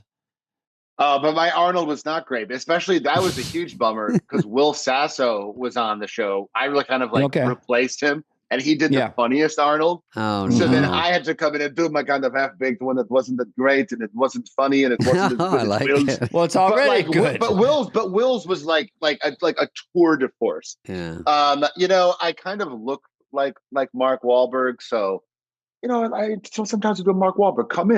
Come on, sit down. Maybe I'll give you a knuckle sandwich if you're lucky. Yeah, that's it. That was kind of, but there was a lot of times too where I would just I remember one time I got assigned, they were doing a Frasier parody, and the writer's like, you're going to play John Mahoney, who was the father on Frasier, who's a great actor. Yeah. And I was like, I can't play. He's like an older man. Yeah. And I remember sitting in, we did a lot of prosthetic makeup on MADtv, like I think more than SNL. And I remember sitting in makeup for like 2 hours as they're aging me. And I was complaining so much, and I was on set, and I only had like 3 lines. And one of them was, I'm John Mahoney. And I complained so much that they cut down my lines where I only said that in the sketch. And it was because I complained so much. 5 hours of prosthetic makeup, 6 hours to get it off. Getting it off when they put that like alcohol directly in your eyeball, and they're like, oh, don't worry, it's almost done. I'm such a colossal puss when I do movies, and they're like, or SNL even, but you hear about these people that are in makeup chair for 9 hours a day. I'm like, well, when are you shooting? God. Like you shoot half a scene and then go home and undo it all. Like you're only legally allowed to shoot so long, and you get all this shit on to look like the Blob, and then or the Penguin. I would just say I'm going to sleep as the Penguin, guys. Right. We'll give you a head start tomorrow. Morning. Exactly. Who's the guy who plays the Penguin now? A nice looking movie star. Farrell. Yeah, and it's like some agent somewhere's going, you're throwing away your good looks. You got good looks. You're behind rubber. I can't monetize this, kid. Yeah. But so he got enough good looking parts. Now he just won something for the Penguin. So I want to actually come up with a lit cigar at some point. It's like it's a magic trick. Well, I know you're. But, I know you from your Rafael Palmero. I like they bother putting that in your Wikipedia. What the hell is a Rafael Palmero? I think it's a baseball player. He was a baseball player for the Texas Rangers, and he was like a big steroid guy, and he kind of famously went in front of Congress and was like, I did not take steroids. Oh, right. So we did like a parody called like, oops, I just took steroids or something. I can't remember what it was, but that was another impression that I still am getting a lot of love for. People are constantly asking me to do. Oh, really? A baseball player who retired in 1996. Well, did they do the thing like, because I noticed when the Mark McGuire and those went up to Congress that they were so roided up. By the time they got to Congress, they didn't bother to buy fitted suits. So like they got little pencil necks and giant suits, and it was so obvious. Just bursting through. Gigantic suits that I'm were totally natural. Look like David Byrne. I'm wearing a 52 large. Yeah. And now I weigh 160 pounds, but I'm telling you, I did nothing. That 290 I put on. But I know my head is 3 times the size of a normal man's. Yes. I know that, Senator Lupnick. I have a huge jaw and forearms for no reason. I love the callbacks. It was representative, but well, it was your character. I loved it. Well, he became a senator. He became a senator. I'm going to run with it. So you did a lot of work before you got on MADtv, and you went to Amsterdam for 2. Who went with you to Amsterdam? Yeah. So I was there. So there was a theater that a bunch of the dudes in Chicago started, because like Dutch comedy back in the day was very, Josh Myers, right? Josh Myers was there. Seth Meyers was there, and I kind of came in right after him. But I was there with Brendan Hunt, who I don't know if you guys watched Ted Lasso. He's Coach. Oh Beard. yeah. Oh yeah, I love that guy. Yeah, and then I was there for about 2 years, and we had great people come through. Sudeikis came through there for a year. Sudeikis. Jordan Peele. Sudakakes was there, Jordan Peele, Liz Kakowski, Kay Cannon, who directed me in Blockers, Amber Ruffin, just all these really, really funny people. And it was a really fun time too, because it was like before 9/11, you know what I mean? Like it wasn't even the Euro yet. It was the Guilder. Yeah. You know, so it was really nice. And I still talk to a lot of the sex workers I befriended while I was there. We still keep in touch. Sex workers, okay. It does. Dutch accent is tricky, but the Myers brothers, Josh and Seth, didn't they live there in high school or something? They have a big affinity for it. I believe. they just really, like, Josh kind of went native for a while and dated like a Dutch woman for a long time. And yeah, the Dutch people as a people, they're very like reserved. They're very honest. Like they would come up to you after the show and be like, I did not think you were the funniest one. I thought your black friend was funnier. But the song about sex was very good as well. So congratulations and goodbye. And you're like, thank you. And goodbye. If I had $1 for every time my wife said that, because she's half Dutch. Her dad was Dutch. And she says, oh, yeah. I listened to the podcast and Ike was a terrific guest. You were not at a 10. You were a little bit late there. I don't know why you were late. The representative Lutnack comeback was very entertaining. I'll see you at dinner time, bitch. I go, bitch. Why do you have to say bitch? That's unacceptable.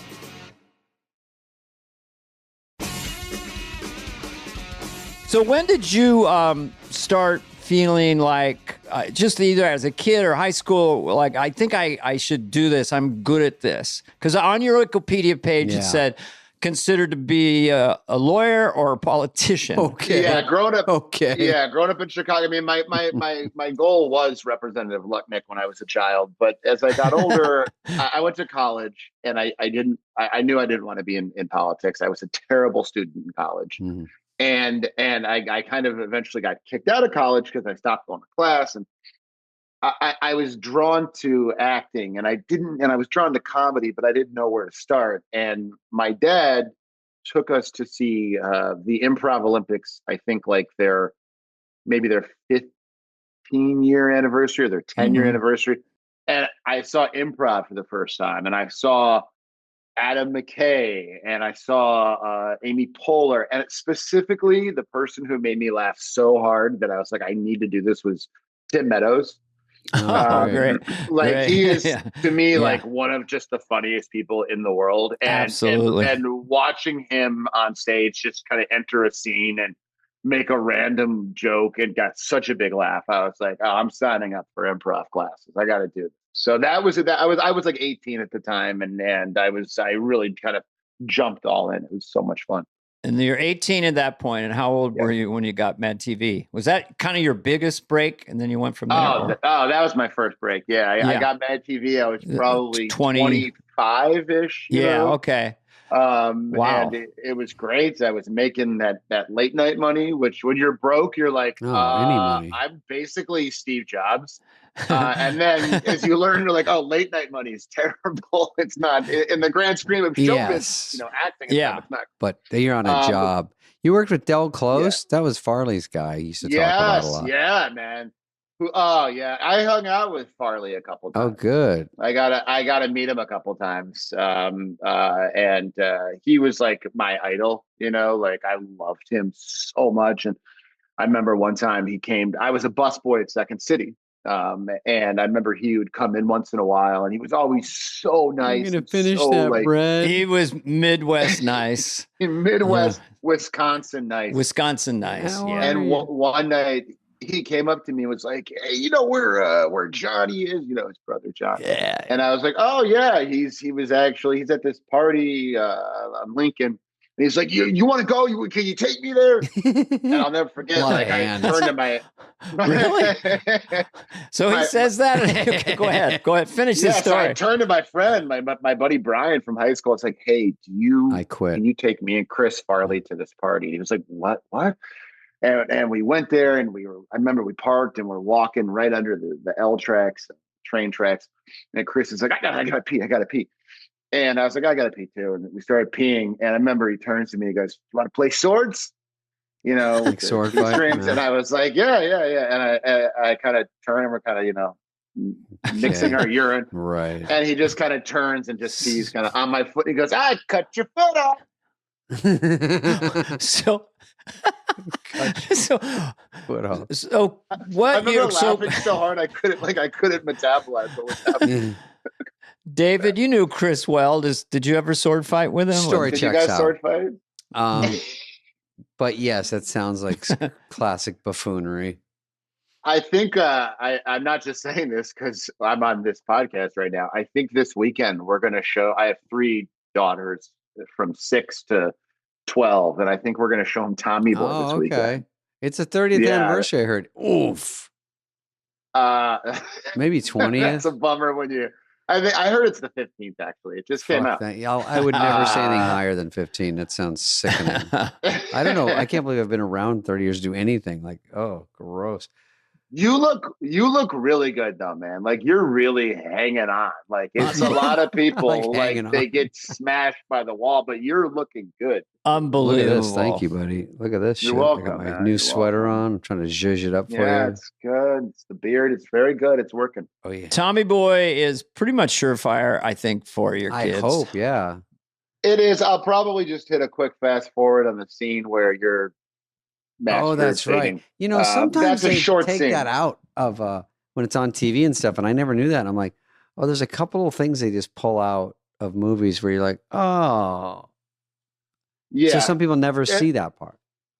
Yeah, if you're watching it on TBS, that's not in there. But we're gonna go ahead and pay the Apple TV buy and purchase it. So you'll probably be getting a little check in the mail. You're welcome. Oh yeah. It's not a competition, but if something doesn't work out or it doesn't quite fly, you pop in Wayne's World 1 or 2, but it's not a competition. No. I'm just saying, I love Tommy Boy. I think it's a classic. But if it doesn't work out, you're like, what do we do? Well, let's not surf the web or go on Instagram. Let's put in. I have been pitched Tommy Boy 2, and I'm telling you, I always go, you have heard the news about Farley, and they're like, yeah, but it would still, and I'm like, it would still be Can't what? do it without Chris. It would still be what? I mean, you don't think that was 99% of them. They're like, it's about, and I'm like, oh, it's just a good solid brake pad movie. Do they push back at the co-star who knew Chris better than anybody? I said, well, I can't do it. You can get someone else. Yes, Ike. I think it's a prequel where you go back to the founding of Callahan Auto Parts. Oh, okay. And you have basically someone playing like young Brian Dennehy. You go way back. Okay. You go way back. Yeah. So this is way before Chris. This So is really what you're like looking for. 100 years Instead of looking before for a modern day Chris Farley, which is impossible, you find a modern day Brian Dennehy, young Brian which Dennehy? I think is doable. Okay. I think that is doable. Okay. That's interesting because looking at all your stuff, you're a writer, right? Is Yes, a real writer, not a comedian who I'll Not get in some the bullshit. room, you know? And you're a co-producer, co-writer of your current project. Now, how do you say it, Dana?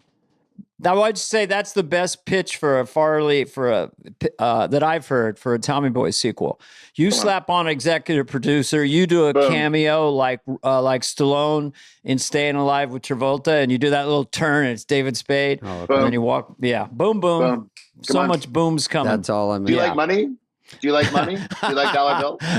You like money? We're asked that a lot by our agents and managers. I don't think I want to fly to Malaysia for a one-nighter. Guess you don't like money. Guess you don't like money. Well, do you want to go with likes me? money. That'd be Do a you no. want to do impressions of Joe Biden for the Saudi royal family? 'Cause I don't. Well, that, because they don't get what they pay. No tax. We pay the tax. We paid this shitbox golfer $400 million. He can't make a putt. My friend, you are going to go home with this lion. Yes. It will fly with you on the plane. It's We a kill you on the way lion. back to the airport, so we get it all back. The key to that is my friend. That's it. My friend. My friend, listen to me, my friend. We are going to make you so rich if you want to be rich. And I'm from Denver. I just adopted this accent by watching too much Alabarsi television. Too much. All right, go ahead. Running point. Now, I have heard it both ways. Like, I think it's Running Point, and people say Running Point. I thought it was the Mediocre Rascals. Wasn't that the name of it? That was the name we tried to get. The Mediocre Rascals. I decided to be. The Little Rascals own any rascal. That's true. And Eddie Murphy would have a bone to pick. Yeah. Luckily, we get involved. It's whatever you want it to be. You could say Running Point. You could say Running Point. You could say Running Point. Yeah. Because there is something when people go, you're going to run point on this job or whatever on this client. Right. So I call it Running Point, and no one else does. And I call it, what's the point? No. I was just going to say, funny. okay, I got to put this in. I'm going to watch it on Netflix. I watched thinks it's pilot. a VCR. All right, I'm from pop it I'm in. from the 80s. I mime it even if I'm clicking on digital.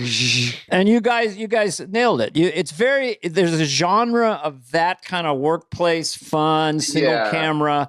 And I honestly was thinking to myself last night, I don't feel like these people are acting. They're having fun. So whatever you're renewed for a second season. Yeah. We got my sources told me we were picked up for another season. But you do something. You're part of putting it together, or is this? You're an executive producer with Mindy Cowan. Yeah. Mindy came to my partner Dave Fasten and I and was like, "You guys love basketball. We work together the Mindy Project. We have this show that I think could be a funny kind of family business show at a basketball club." And we loved her. We had such a fun time working with her. It had been a while, and we had just finished up a thing. And so we kind of spent a long time kind of breaking the show and what it could be. And we kind of, it became very, very real when Kate Hudson was like, "I want to play this part." Cause that was like, wow, that's a real no fooling movie star. Yeah. She's fantastic in it. And you got Justin so Theroux too, who's just too cool for school. Friend of the show. He's so cool. Friend of the show. Yeah. He's my best dressed friend. He does dress cool. Yeah, and it's just like I think he has clothes that are like all bespoke, like little leather jackets that like are only made for him. His Can I throw a something? Speakeasy. Can I throw something about this has been a thing that I've talked. We talked to Justin about it. I just have a thing that like he would be the perfect guy in a Rod Serling biopic. Oh my God, he looks so much like him, and he really play does. that vibe. But I don't. It doesn't have to happen. But I just picture if you will. Picture if you will. Picture if you will. He did Night Gallery. A tiny leather jacket that I'm wearing. Picture if you will. Dracker cologne.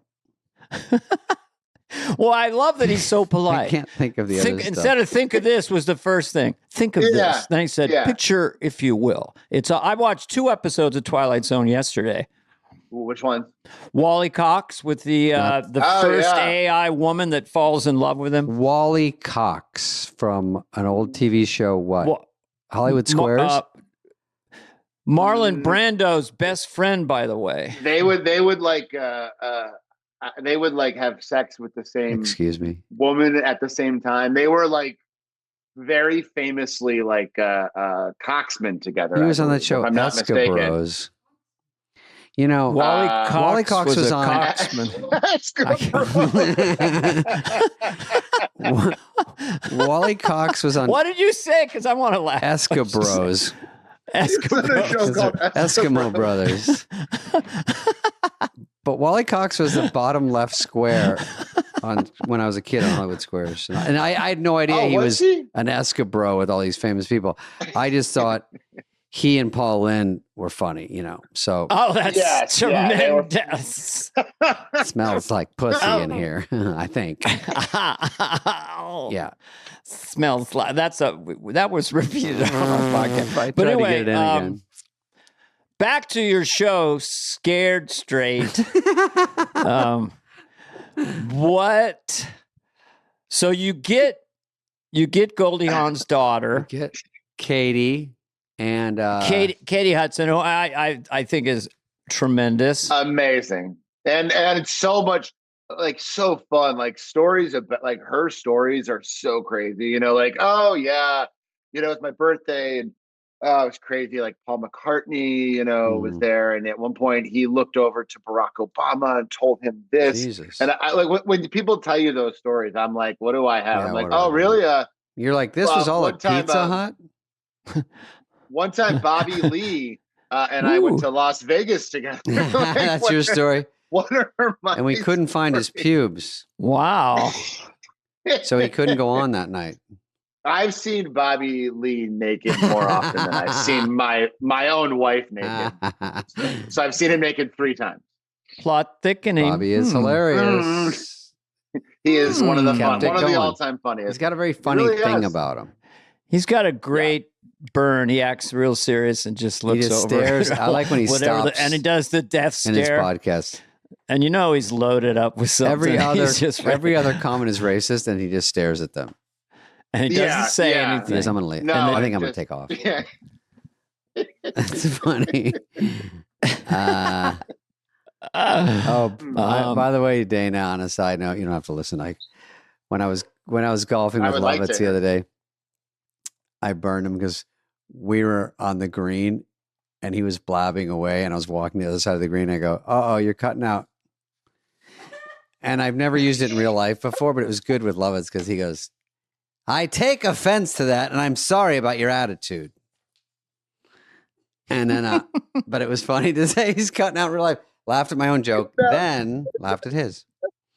All right, go ahead. Back to this guy. Some people say you're cutting out on me. You're cutting out on me. I have a brother who says that to me. You're cutting out on me. Well, I'm not doing it intentionally, bitch.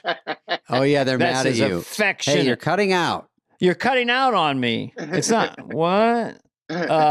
So the show's a smash.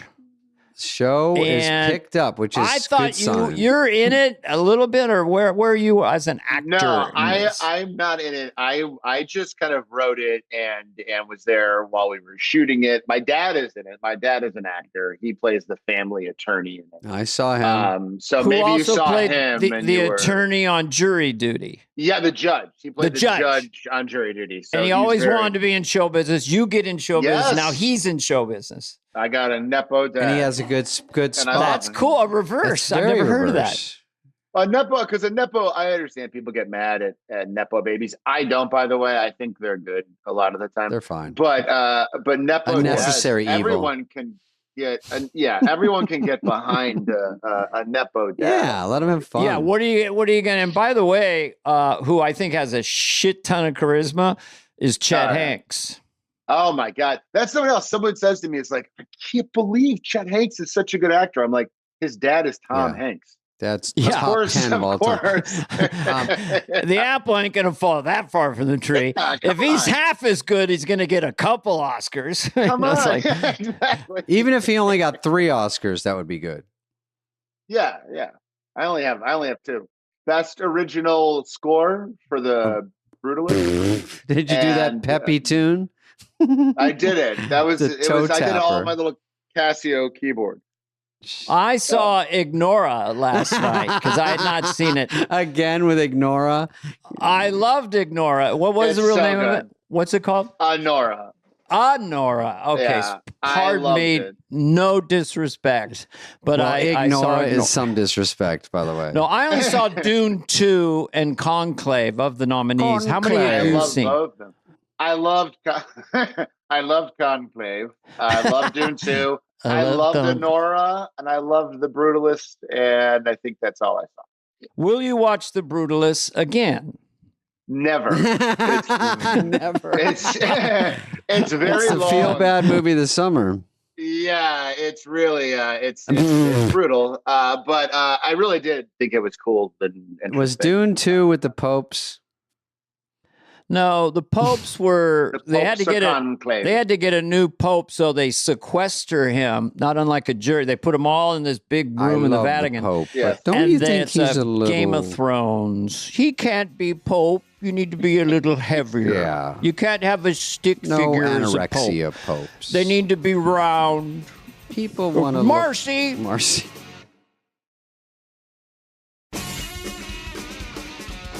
Can I ask you a question, Ike? Because you are our guest. Sometimes, one time the guest just clicked out. Yeah. I've had enough.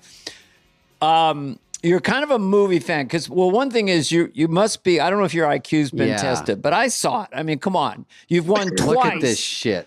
With Jeopardy, $1 million, Celebrity Heather, Jeopardy, he won Jeopardy twice. Celebrity Wheel of Fortune, or no, wait, Celebrity Who Wants to Be a Millionaire? Be a Wheel of millionaire, Fortune. another million, played with your dad. Yes. And then you win this, one of them, by referring to a obscure quote in Eyes Wide Shut, or a reference in Eyes Wide Shut, Stanley Kubrick. Yes. Tell more or that less. story. So I went on Celebrity Jeopardy. I won it. I got the trophy right there. Did you go against Mindy? No, I went against who did I play? I played Jalen Rose. Shit. I played Constance Wu. I played Simu Liu. I played Shang-Chi. Wait a second. It sounds like it's a little stacked over here. Yeah. Go ahead. I played hold on, someone else. These are the people you smoked. Then in the finals for Celebrity Jeopardy, I went up against Patton, who's a real smarty pants. Patton Oswalt. Oh, Patton Oswalt. Patton Yeah. He is. He's a definite pop culture. Yeah, he loves that. And then also Will Wheaton, who you might remember from Stand By Me, Star Trek. Yeah. He still gets Stand By Me. He still gets Stand By Me.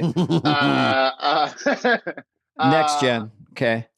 I won that. So then I went back. They invited me on the Tournament of Champions, which I thought was just going to be like not to do with celebrities. You're going up no against celebrities. just threw you into that? Real. First time that happened. First time that happened, and it was like a fait accompli that I wasn't going to win, so I was just going to have fun and let these kind of sweet nerds destroy me. And I just kind of by a fluke won the quarterfinal, and the final question was the final Jeopardy category was Roman poets. And I was like, oh shit, I could nail I that. only know like one or two.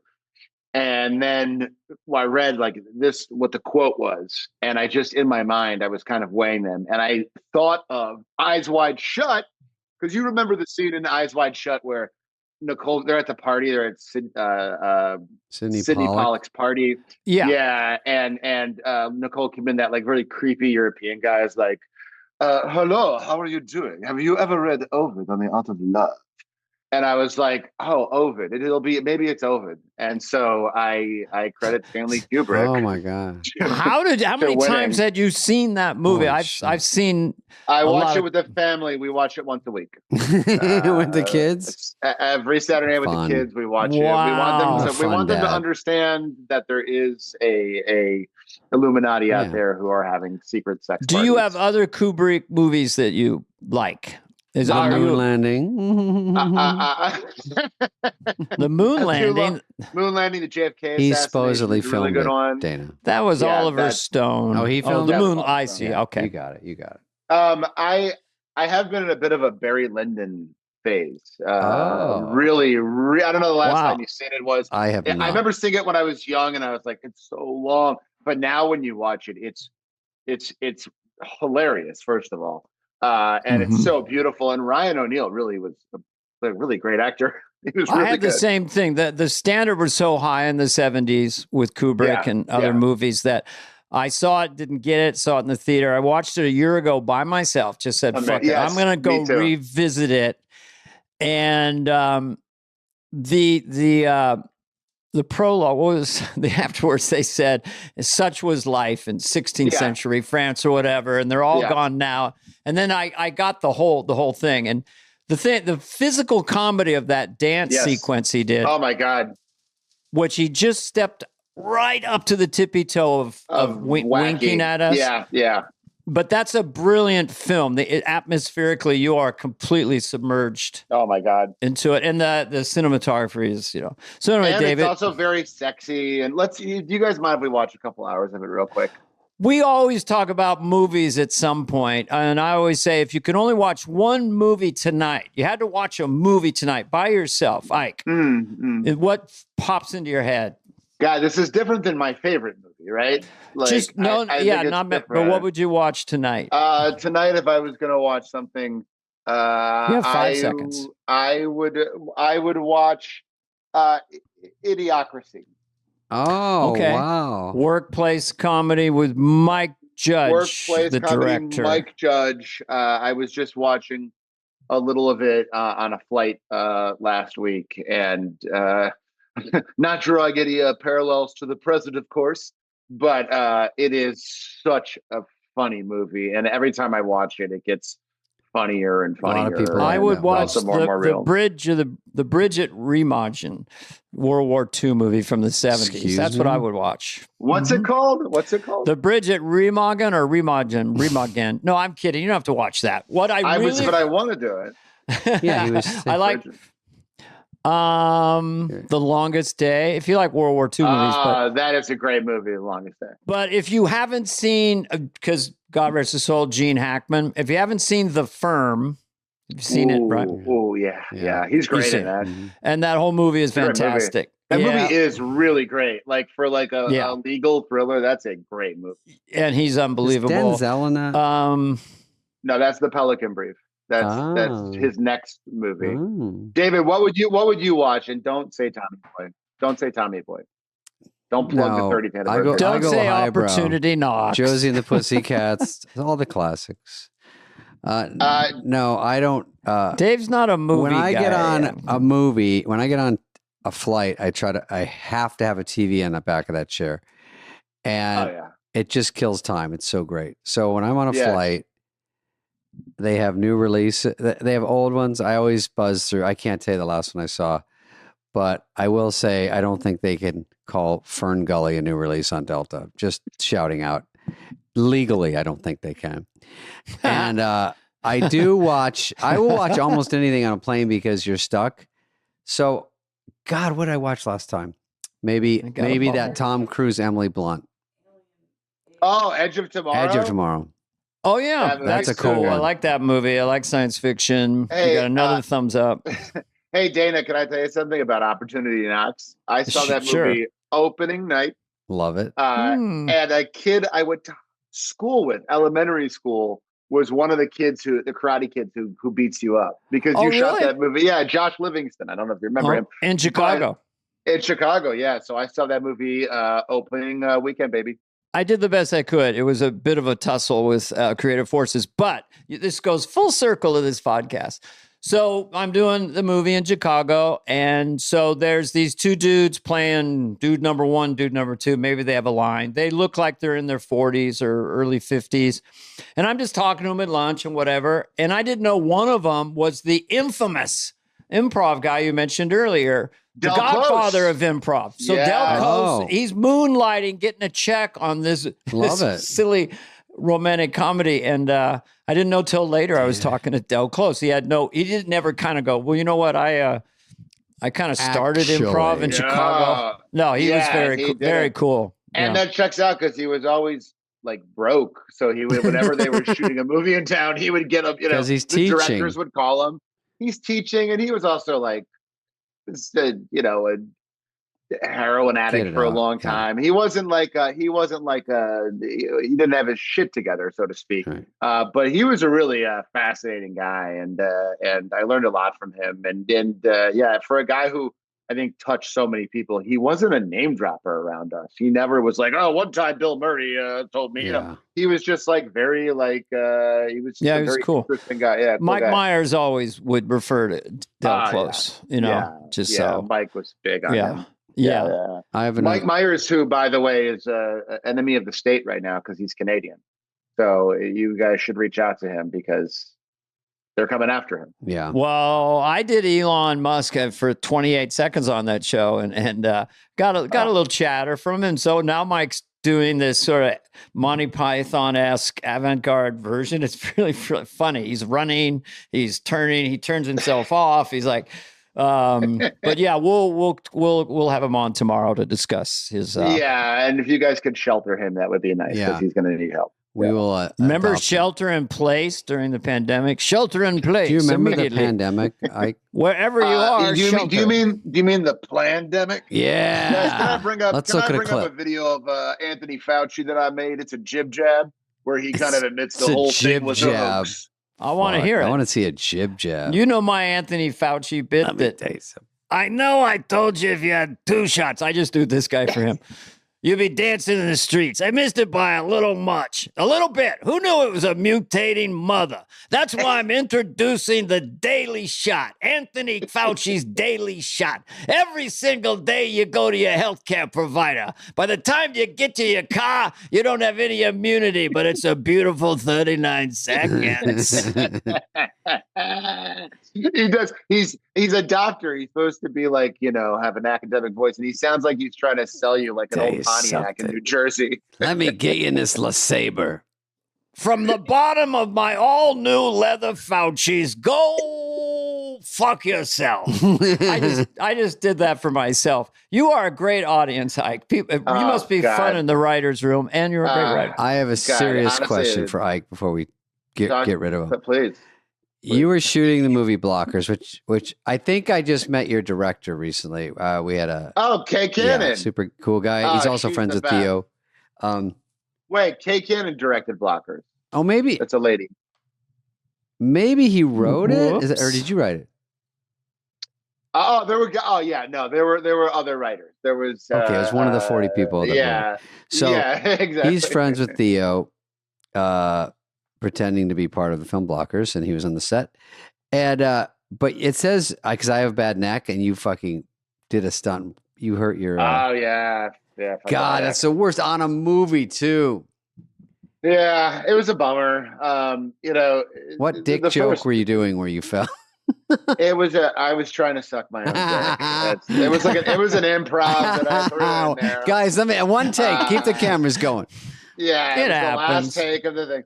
No, it right when it happened, you kind of don't even realize what's happening until before you know it, you have a doctor being like, "Hey, you fucked up your neck." Oh. And so I was really bummed, but luckily, like I really took the rehab of it all really seriously. The worst part about hurting your neck, besides the fact that you could possibly be paralyzed, is you have to wear a neck brace, which we can all agree is an inherently comic thing. Like when you see people in a neck brace, you're thinking like Christopher on The Sopranos or like John Larroquette on Night Court. It's like it's a funny bit because most of the times it's like 9 times out of 10 when someone's wearing a neck brace, they were rear-ended. But this one, it was a more involved one that was like had braces and buckles and stuff. Oh no! And yeah, that was rough. That was really rough because like I would see friends of mine, and people on the street too, who I don't even know them, would walk up to me like, "Oh my God, what happened?" They feel for you, and like they feel for you, which is nice. But you're also like, I don't want to. Can't tell this fucking story. I don't want to talk about it. Yeah, I don't want to talk about it. You can tell us though. So. Yeah, so no, it was a bummer, but it really every morning I would wake up and they were like, you gotta correct your posture, which is basically if you shrug your shoulders and put your arms up and then drop your arms, that feels crazy, right? But that means that's your proper posture. Okay. So I would strap that brace on and put on like a giant sun hat and just like walk up and down my block for as long until my legs gave out, basically. I was committed to fixing it without surgery, trying to hold it. So, and I didn't have to have surgery. And now watch this. Ready for this? Oh, that's good. That's more than I can do. I could do the full Brady Bunch mobility. Yeah. Can you crack your back just by yourself standing up like this? I could crack my sternum a little bit. Okay. But I read about a crazy person on TikTok that said you shouldn't be cracking and popping. Have you seen those chiropractors on TikTok? Damn. But most of the time the people fart on the ones I get, but those are funny too. Well, I get ones for dogs where it'll be like a guy who I don't like it. Like 140-pound pit bull, and he's like, and you hear like a bomb go off, and the dog is like, oh, dogs are not used to getting cracked. It's so weird. And then the dog's happy though and runs away smiling. Is that because I saw one of those? They don't know if they're happy. I think that there's an owner holding a piece of bacon on camera. I don't buy it. I saw him do it to a gerbil. He's like this, and the gerbil's like, "I was fine." By the way, who's complaining? I did it to a red ant. I was like, "Can you cut him in half accidentally?" And the ant was like, "He's like, it's more my thorax." Luckily, I can regenerate. It's more my thorax. Well, a gentleman joins us here today, Mr. Ike Barinholtz. She's made quite a splash on the Mindy Project. Plays a character named Morgan Tookers. Is that funny, Ed? Morgan Tookers, male nurse. Oh, please welcome down. So I wanted to mention that because 5 years on the Mindy Project. Tell us about Morgan Tookers, because we're going to get letters. Yeah. Why didn't you ask? We're going to get letters.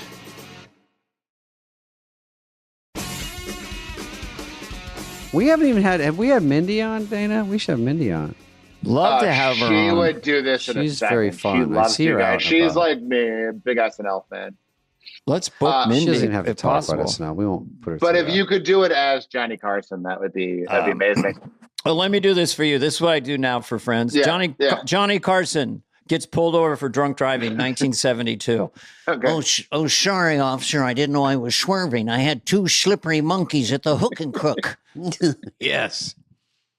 Slippery monkeys at the Hook and Crook. Yes. Sorry, I had a tomato strawberry boom boom at the Windy Summit.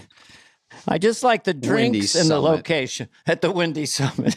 I had a Copper double nickel. daiquiri up with a twist at the Rusty Nail. Copper Penny is by Warner Brothers. He would have gone to that one.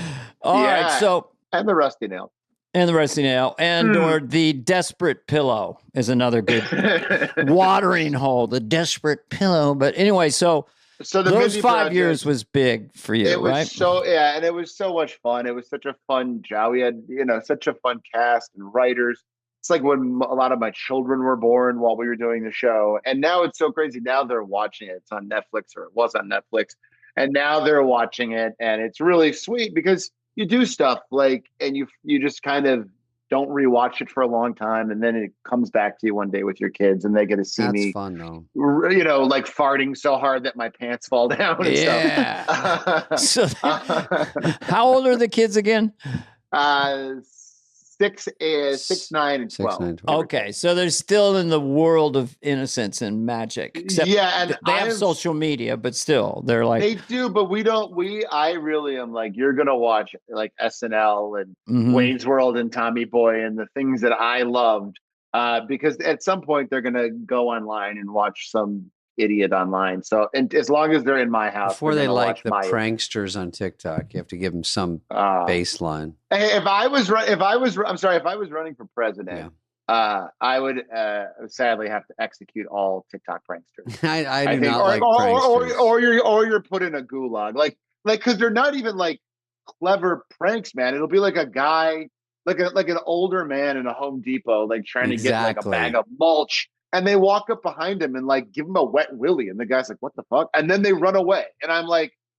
Or they hit him with a camp. ball in the head, and then they both look around like, "What happened?" I'm like, "Beat that guy's was me ass." too. I got hit too, and it's like you guys are now going to break rocks for 5 years. Yeah, let's see some pranks about that. I've seen when pranks go bad. I should send you one, Ike. It's Instagram where it goes wrong and they get the shit kicked out of them. It's great. David, I have seen those, and it's mother's milk to me, where a guy just starts wailing. Yeah, and he's like, "It's a prank! It's a prank! Who cares Yeah, if it's a prank? yeah, I'm I've still seen gonna those too. Why would I be Yeah. like, "Oh, you're not candid Oh. camera. You're some asshole." Oh, sorry, I didn't realize you were disrupting my life for internet. For your clout. I'm going own to stop fame, punching yeah. you in the face. Don't get me going, Ike. Ike. Now, I have to say, were you named after Dwight D. Eisenhower, whose nickname was Ike? I'm sure you've been asked this a billion times, but Ike is a very my name's a little unusual. This one's for the fans. I've never discussed this before, and He's I never he's will never been again. asked. Never been asked. I will never discuss it again after this. It's very private, but I will tell you. No, my real name is Isaac, and yeah, I know. There we go. It's a Jewish bummer. But I had a teacher, my favorite teacher, a guy named Kehoe, Mr. Kehoe, and he started kind of calling me Ike, and that's really when I kind of became Ike. And Ike's kind of cool because it's very rare. Nice.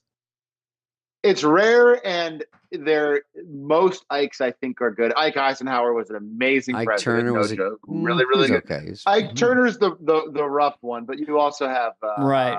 Ike Austin was the center for the Miami Heat, was very good. He was a good Ike Turner early on had a vision. Yeah.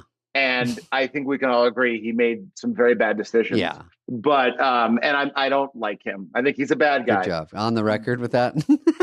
On the record, I want to just end the controversy. Okay, it's 12:23 Pacific Standard Time, and the Ike controversy. Barinholtz. Ike Turner gets He votes Ike no. Barinholtz, thumbs down. Come on, Zoom. Put that thumb. Come on, let's do it. It doesn't do it when you Oh. really do it. Look, I got rain. Dana, look at that. Wow. Heather, did you see that? We don't know how it happens. It's just random. I He can't. has a special Zoom app. Yeah, you that's know, for, it's It costs Spade a little world. more, but it's Yeah. worth it. All right, Ike. Anything else, Dana? You Are want there to ask any this final clown? thoughts you want to do? Because what the Scared Straight show or standing, running, what is Standing it called? room only. It's called standing room only. It says it right on It's- top of it. No, it's, That was fast. it is. Good job. And I always hate when shows tee themselves up for critics to slam Oh, it. yeah. You know, running point is more like whatever. Yeah. Running away, you're like Happy Times was anything but. Bad Moms, more like bad movie. Yeah. That's really like, hey, clever. come They on. think they're so excited. Don't that go they for came up that. with such a delicious pun. Delicious. Delicious. No, I just gotta say when I first heard your guys' podcast, I was listened to it. I was so excited being on this show. So much fun. You guys have made me laugh so much over the years. Thank you. It's really, you, buddy. it's wild. It's wild. I'm But, putting you in the never Hall get of to that- Fame of guests. Yeah, good only laughs, because you were so lot of lively, fun. so much energy. You laughed at our jokes. Yeah. So hey, can I say, suck it, Thoreau? Yeah, Thoreau. Yeah. Oh, he's Thoreau's always gotta in the come Hall back of Fame, and try man. to beat you. Yeah. Well, let's have a little competition. Make it healthy. And you're Make it smart. interesting. No one knew that. That's great. No, I present very dumb. Yeah. Won $2 million for charities on. And Oh, as a you gave it writer, to charity? correct. Wah, wah. Yeah, What are you gonna I always keep? like a it's a portion foundation goes. I've started. I've started a foundation that I wet my beak a little bit. Yeah, Don't worry. wet my Don't worry beak a about little that. bit. Yeah. Wet I'll the take a beak. taste. I won't take all of it. I'll wet my beak a little Get a bit. little Don't worry. taste. Some went to some kids. Some went to some poor people. Some went to my boat. Yeah. Ah, Something for the effort. I wet my beak is a great figure of speech. That's got to be it. We got to do a Sopranos remake, man. That Oh, is a my fucking God. brilliant thing. That's So. the best. That's the All best. right, Yeah. boss. Appreciate it. Look for Running Point. Running point. You guys Point. are amazing. Running Point, Netflix right now. Peace out. Please have me back. Yeah. Peace out. This has been a presentation of Odyssey. Please follow, subscribe, leave a like, a review, all the stuff. Smash that button, whatever it is, wherever you get your podcasts. Fly on the Wall is executive produced by Dana Carvey and David Spade, Jenna Weiss Berman of Odyssey, and Heather Santoro. The show's lead producer is Greg Holtzman.